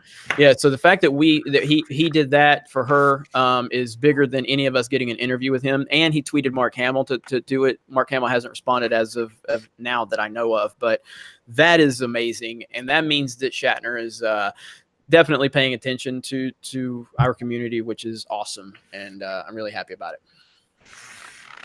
Lethal Lightning says, safe spaces turn me on. Gonna have my way with them and leave my scent there. Gross. Comrade Commodore says, the noise EVE is making is so accurate to that picture. Seriously, cracking up. Mm-hmm. What did they say that was? It sounded like Liu Kang. Yeah. Do that again, EVS. What thing sound? The thing you were doing with the Soy Boy Nintendo pictures. With the wah or whatever you were doing. I have to see it. I have to see it to do it. I have to actually look at those guys because that's what it sounds like they're saying. I'll do it because it was really funny. I can't. I need to find the picture of those guys again, and I've moved on. Cecil's comment. Let's see, Comrade. Okay, JEG says Kevin Sorbo should direct Red Sonja. Yeah. I like Hercules: The Legendary Journeys, but I don't know what his directing style is like. Let's see. Work Rapture into it somehow. The Super Smash Brothers candidate says, Uncle Ethan, ever met Nick Garber? On a panel, he asked if anyone knew about Comicsgate. I raised my hand, and he seemed to look at me weird. Then said that comic publisher has to take both sides. It was odd. I don't know who that is. No. Ron, do you have any comments about the response he got? That a comic publisher has to take both sides? Yes. I guess that's better than Comicsgate or Nazis. I don't know. I don't, I don't know what he meant. What about you, Cecil? You have any comments you want to make? On that, I think that's one of the better answers. Yeah. It's not terrible. Ron Crossman says, who would the High Council cast in the title role? Of a High Council movie? Oh, I guess they mean Red Sonja. Oh. I didn't know what. If we're making Jeremy, I was thinking the exact same thing. I'm like, I don't know. Who would we'll be cast ourselves. Yeah. Independent production. I want to be in a movie, so do you guys. And Brad Pitt as Cecil. I've met you. You look just like Brad Pitt. Just saying. The first time I ever interacted with Cecil on here, I was like, "Is this Brad Pitt?" I didn't know. It's a really easy mistake to make. I get that a lot. Yeah. Mm-hmm. So, actually, isn't that a compliment to Brad Pitt ultimately? Yeah. A lot of people think I'm more of like his brother Stu. Yeah. So, Shut up, Cecil. Anyway, Red Sonja, who you guys gonna cast? I mean, Bridget Nielsen's a little old, unless we're gonna do that like grizzled veteran take, like a old man Logan, old woman Sonja. Yeah, I would do Ellie Bamber. I don't even know who that is. I gotta look. I don't even know who that is. Ellie Bamber. Yeah, I'm gonna go with my default answer, Emily Blunt. Ellie Bamber looks good, but she's only 5'6". Emily Blunt's a good choice. She's kind of fit and sexy. But you know what? Oh, look, somebody already has it. I know Scarlett Johansson's old had it, but she's buxom and she could play a redhead, and it's got to be more buxom chick. I do like Emily Blunt, but it's got to be somebody that would has the presence, the physical. You mean big boobies? Yeah, I got Christina Hendricks. I mean, I don't want to be crass, but I have bigger tits than Emily Blunt. Yeah, Christina Hendricks. Yeah, that's I'll second her. She's my favorite. Okay, she's not my favorite, but I like her. Oh god, this next one's gross. Laughing Man says, "What's the likelihood of Red Sonja being all hairy?" It's 0%. There we go. Yeah, she sharpens her sword, and then she tests the sharpness by taking off her Right. and then she goes, you know, like you could split a sea hair with this, and that's her like, and she knows it's ready for battle. Modalicious sends in a super chat that says, "It's Pat." I guess in regards to that director, It's Pat is the worst film I've ever seen. If you said to me on any day of the week, Jeff, what's the worst movie you've ever seen?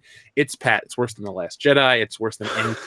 I hate It's Pat. I will never say It's Pat is better than any movie. Test me. Anything. It's Pat is worse. I guarantee it. Seriously, don't watch it. If you haven't, just don't.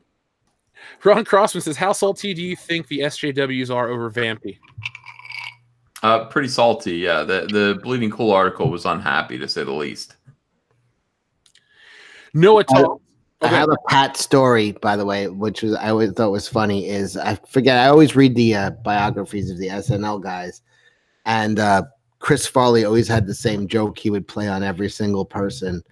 Whenever they joined the cast, they would have like a writer's retreat upstate New York, and then he would take any new cast member one at a time. He'd be like, "I have to tell you a secret," and then he would walk them down the hall, and then down to another floor, and then to a back room. And it would like take 10 minutes of walking. He's like, I have to tell you the secret, but no one can know. And then when they got there, he goes, Pat is a woman. Oh, Chris Farley. He's one of my top 3 people I'd bring back from the dead if I could. Oh, hell yeah. Along he's with awesome. Hartman and John Candy. So let's see. Noah Talk says, Brie Larson did her own stunts. Video on my channel. Did you watch, Jeremy? Say that one more time. Noah Talk says, Brie Larson did her own stunts. Video on my channel. Jeremy, did you watch? Is that the fact checking of the Fandom Menace one? Yeah, I saw that one. I put out a tweet last week that got a lot of traction. It was a picture of her flanked by her 2 bodyguards. And I said, why does the movie star look like the least glamorous person in this picture? The stunt doubles were knockouts. Yep. Women, the women that literally get thrown out of a car for a living look hotter than the movie star. It's true. It's true. Dante in Ravenna says, sub to Cecil tonight. He's 432 subs away from 10,000. Holy shit, Cecil. You're going to do it. Wow. Cecil. Big time. Here we go. You're going to have to start making more videos. Oh, yeah. I have a bunch of... I'm going to open some mail. Did you see new Child's Play yet? No, I'm going to see it this weekend though. Yeah, because I want to hear your review. Because I watched every one of your Child's Play reviews. I slept in bed one night and laughed my ass off. It was hard to fall asleep. Yeah, I have to finish the last one, and I'm going to do. I'm going to see it. I heard it wasn't that bad. I already read spoilers on it. I mean, there are no real spoilers. You kind of figured it out. It's a fucking doll killing people. I'm interested in the idea that it's like a eye toy that goes evil. Did you watch the Red Letter review of it? No, I need to. Is it pretty good? Yeah, they're kind of like there was no need to make it. It was they could have just taken the idea that they used for the movie and made it a standalone movie that had nothing to do with Chucky, because it was how it was connected to everything in the house, and then it really, there had no voodoo element. It had no evil. It was just bad software. So. Well, that sounds a little modern, but not terrible. Yeah, I guess it's just Child's Play for the branding to sell it, but it didn't sell. So, but it didn't. Yeah, it doesn't have any, like, Chucky doesn't hate anybody. Like, it's literally just programmed. It's not personal. Like the other fucking Chucky really fucking hated everybody. Like, and then what one did we get up to where he just was like, he accepted that he was a doll. They were about to turn him human, and he's like, I'd rather be a fucking killer doll. And that was a cool scene. I love the whole Chucky series. It's absolutely and every single episode has been written by the same guy. Oh, Don Mancini, yeah. So it's it's good. I love it. It's over the top. It's ridiculous, and it's great. Let's see. Laura Story says, call 1-800-JGPP-PTSD now before symptoms worsen. Yeah, I'm gonna call right now. I'm starting to get some phlegm. I'm getting sick on air. I can't handle it. Doctor, please. Have a whiskey. Unhinged Crank says crapping outdoors means loving Nintendo Switch. I like that. Oh my god, what the hell? Oh, sorry. People are Unhinged- tweeting me this lime green Z on Twitter, and that spoiler on the back is hideous. So, but everything else looks pretty good. Well, don't worry. Unhinged Crank says Jerry, camo Z car or hammer pants? Hammer pants. Before I do that to my Z car. No way. When we each hit 200,000 subs, we should all agree to wear something ugly. Like you wear hammer pants, I'll wear parachute pants. Ethan, what's something ugly you're gonna wear when you hit 200K? I don't know. I'll think about it. A cape. Hammer pants fit me like skinny jeans at this point. I'm already planning on another 24-hour live stream, but I don't know if I did. I don't think I said 200K. I think I said 250. I hope I did because 200K is not that far away. So I hope I said 250. I'll have to. People are going to fact check me. So I think I said 250. You guys met Ethan in real life. He says he has a 36-inch waist. Is that true? I didn't measure. I would say that's being. He's taken a few inches off. So. Well, I don't know. I don't know. Thought you'd be bigger. Bear says, "How about that Crash Team Racing CTR?" That's what I hope you mean. Yeah, that's what I've played it a little bit. It's pretty fun. It's pretty good. It's definitely not Mario Kart, but don't think anybody's expecting it to be on that level. But it's really good so far. I haven't played it that much. Somebody tweeted me and Mecha Random the other day and asked us, and we pretty much had the same identical answer. Really good, really fun, and I'm enjoying it. But I haven't played it that much at this point. I love that PlayStation's gone back and redone some Crash Bandicoot stuff, even though I wasn't really and Spyro. Even though I didn't like Spyro, I always thought Crash was cool. So I bought that Insane Trilogy. And takes me back to the 90s in a good way. Mm-hmm. Yep. Let's see. We're almost to the end. Well, no, we're not. Mongo Ventura says, "Don't worry, Jeremy. Give us a few months, and we'll get you wearing camo Crocs."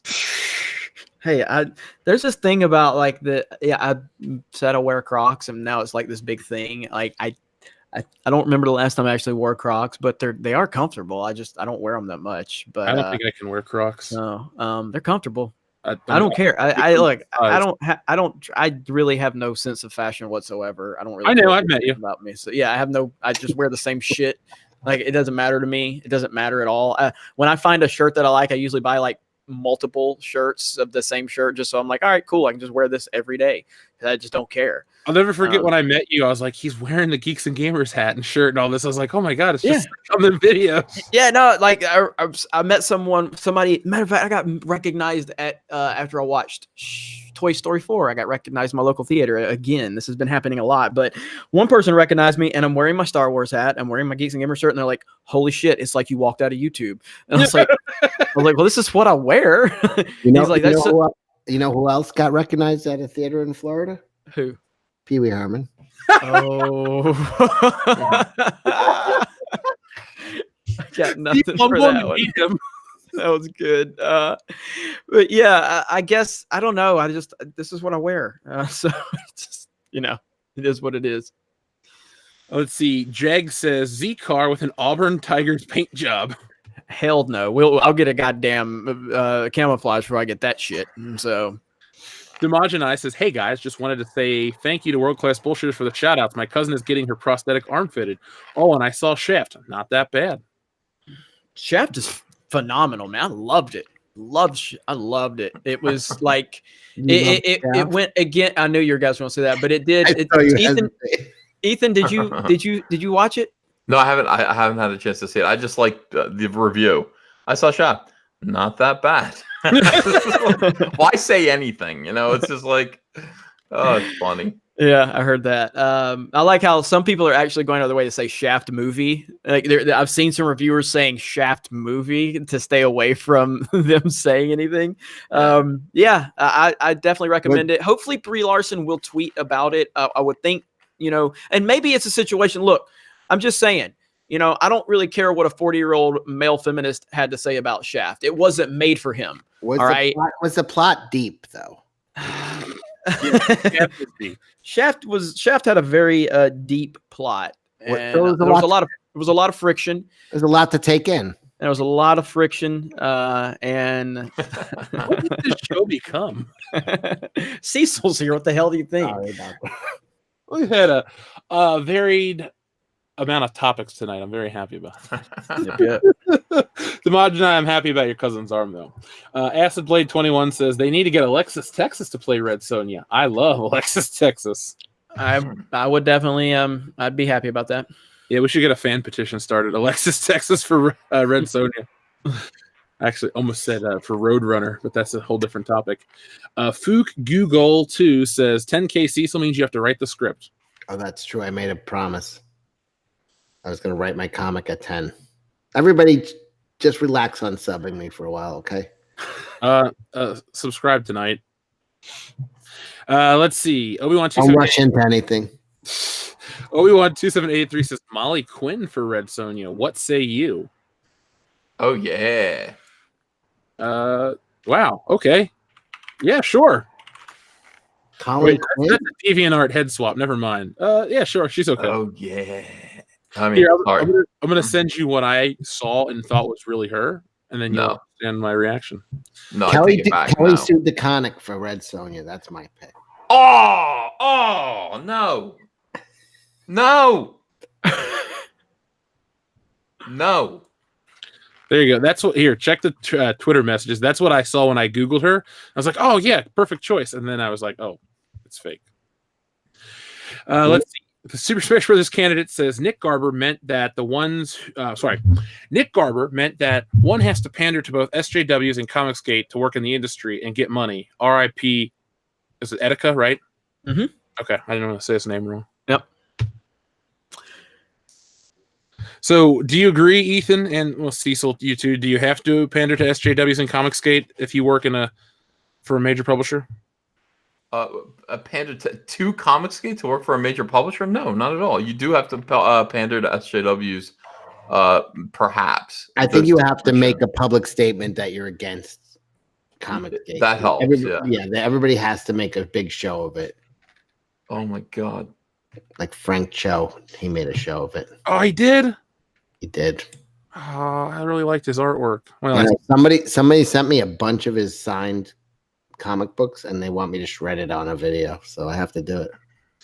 Could you send me a book or two before you shred all of them? No, that would be immoral, unethical. Cecil and Ethics. That's a book I want to read. Anyway, we've reached the end of our show, folks. It's 12:22 a.m. Eastern time, so it's pretty late for most of us. And because of you guys, and ladies, we can't forget about you. I have a good morning pop culture to do because we're ending the show with 1,419 thumbs up. So, folks, thank you for watching. Ethan, congratulations on everything. What do you want to say to the listeners before you go? Perfect.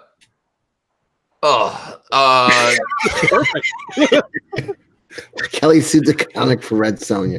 No. Here's what I. Hold on a second. Here's what happens. All right. Here's what happens. I'm sorry. I know you're trying to leave. Here's what happens. This is what happens before feminism. This is after feminism. Okay. The same person. One looks like an 80s glamour shot. Right. You send her away. And then you get shit like this. And you get looked at like this. This is what I don't want to be looked at like. This isn't what I want. I don't want this. Janine from Ghostbusters? Yeah. So tell me, what is it exactly that you hate about people of color and women? I'm listening. I'm genuinely curious. She's judging through the computer screen. Yeah.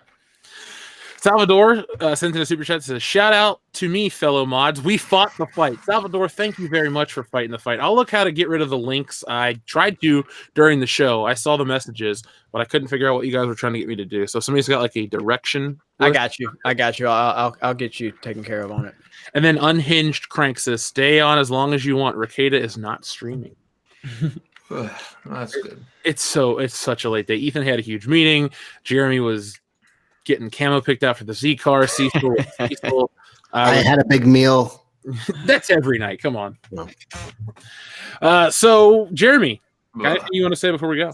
Just want to thank everybody for supporting Anna, that Star Wars girl, with what's going on with her sister. The retweets have been great. The support's been great. So please, if you have not, go follow her on Twitter. It's what you see while I'm talking right now. And retweet any tweets that is talking about her sister, because she could use all the help, a lot of support, and it's appreciated. Cecil, you're about to hit 10,000. How does it feel? It feels wonderful. If you'd like to sub me, go ahead. Fine. But yes, I would like to give obviously a shout out to Anna. We love you, and honestly, I know you're going through hell right now, worrying, and I hope everything works out. Your sister's 22, and sometimes these things. We had something like that years ago with my family, and the person just kind of took off on their own, didn't say anything, and made everybody go through hell for like a weekend. And it turns from worrying about them and loving them to hating them for doing that. So hopefully that's what you guys go through, and I am praying for you. Same for me. And if you need anything, you know how to contact me. Folks, I'll be back in the morning with Good Morning Pop Culture. Got a video Thursday. And I'll be on the road, so I might do some live streams when I'm on location with Jesse Milestone. And come back Thursday night for World Class Bullshitters. I think I'll finally get the numbering now. It's 100 episode. It's episode 179. So we'll have some fun. It'll be our last show for 2 weeks. We're taking off for the 4th of July to celebrate America and all that stuff. And next week we're on Comic Artist Pro Secrets, correct? Yeah, that's right. It's going to be a wonderful time, and I hope you'll join us. Thank you. It's the big reveal. Thank you. Yes. So, folks, you do not want to miss the High Council next week. Thank you for everybody who has been here tonight. And, folks, as always, be excellent to each other.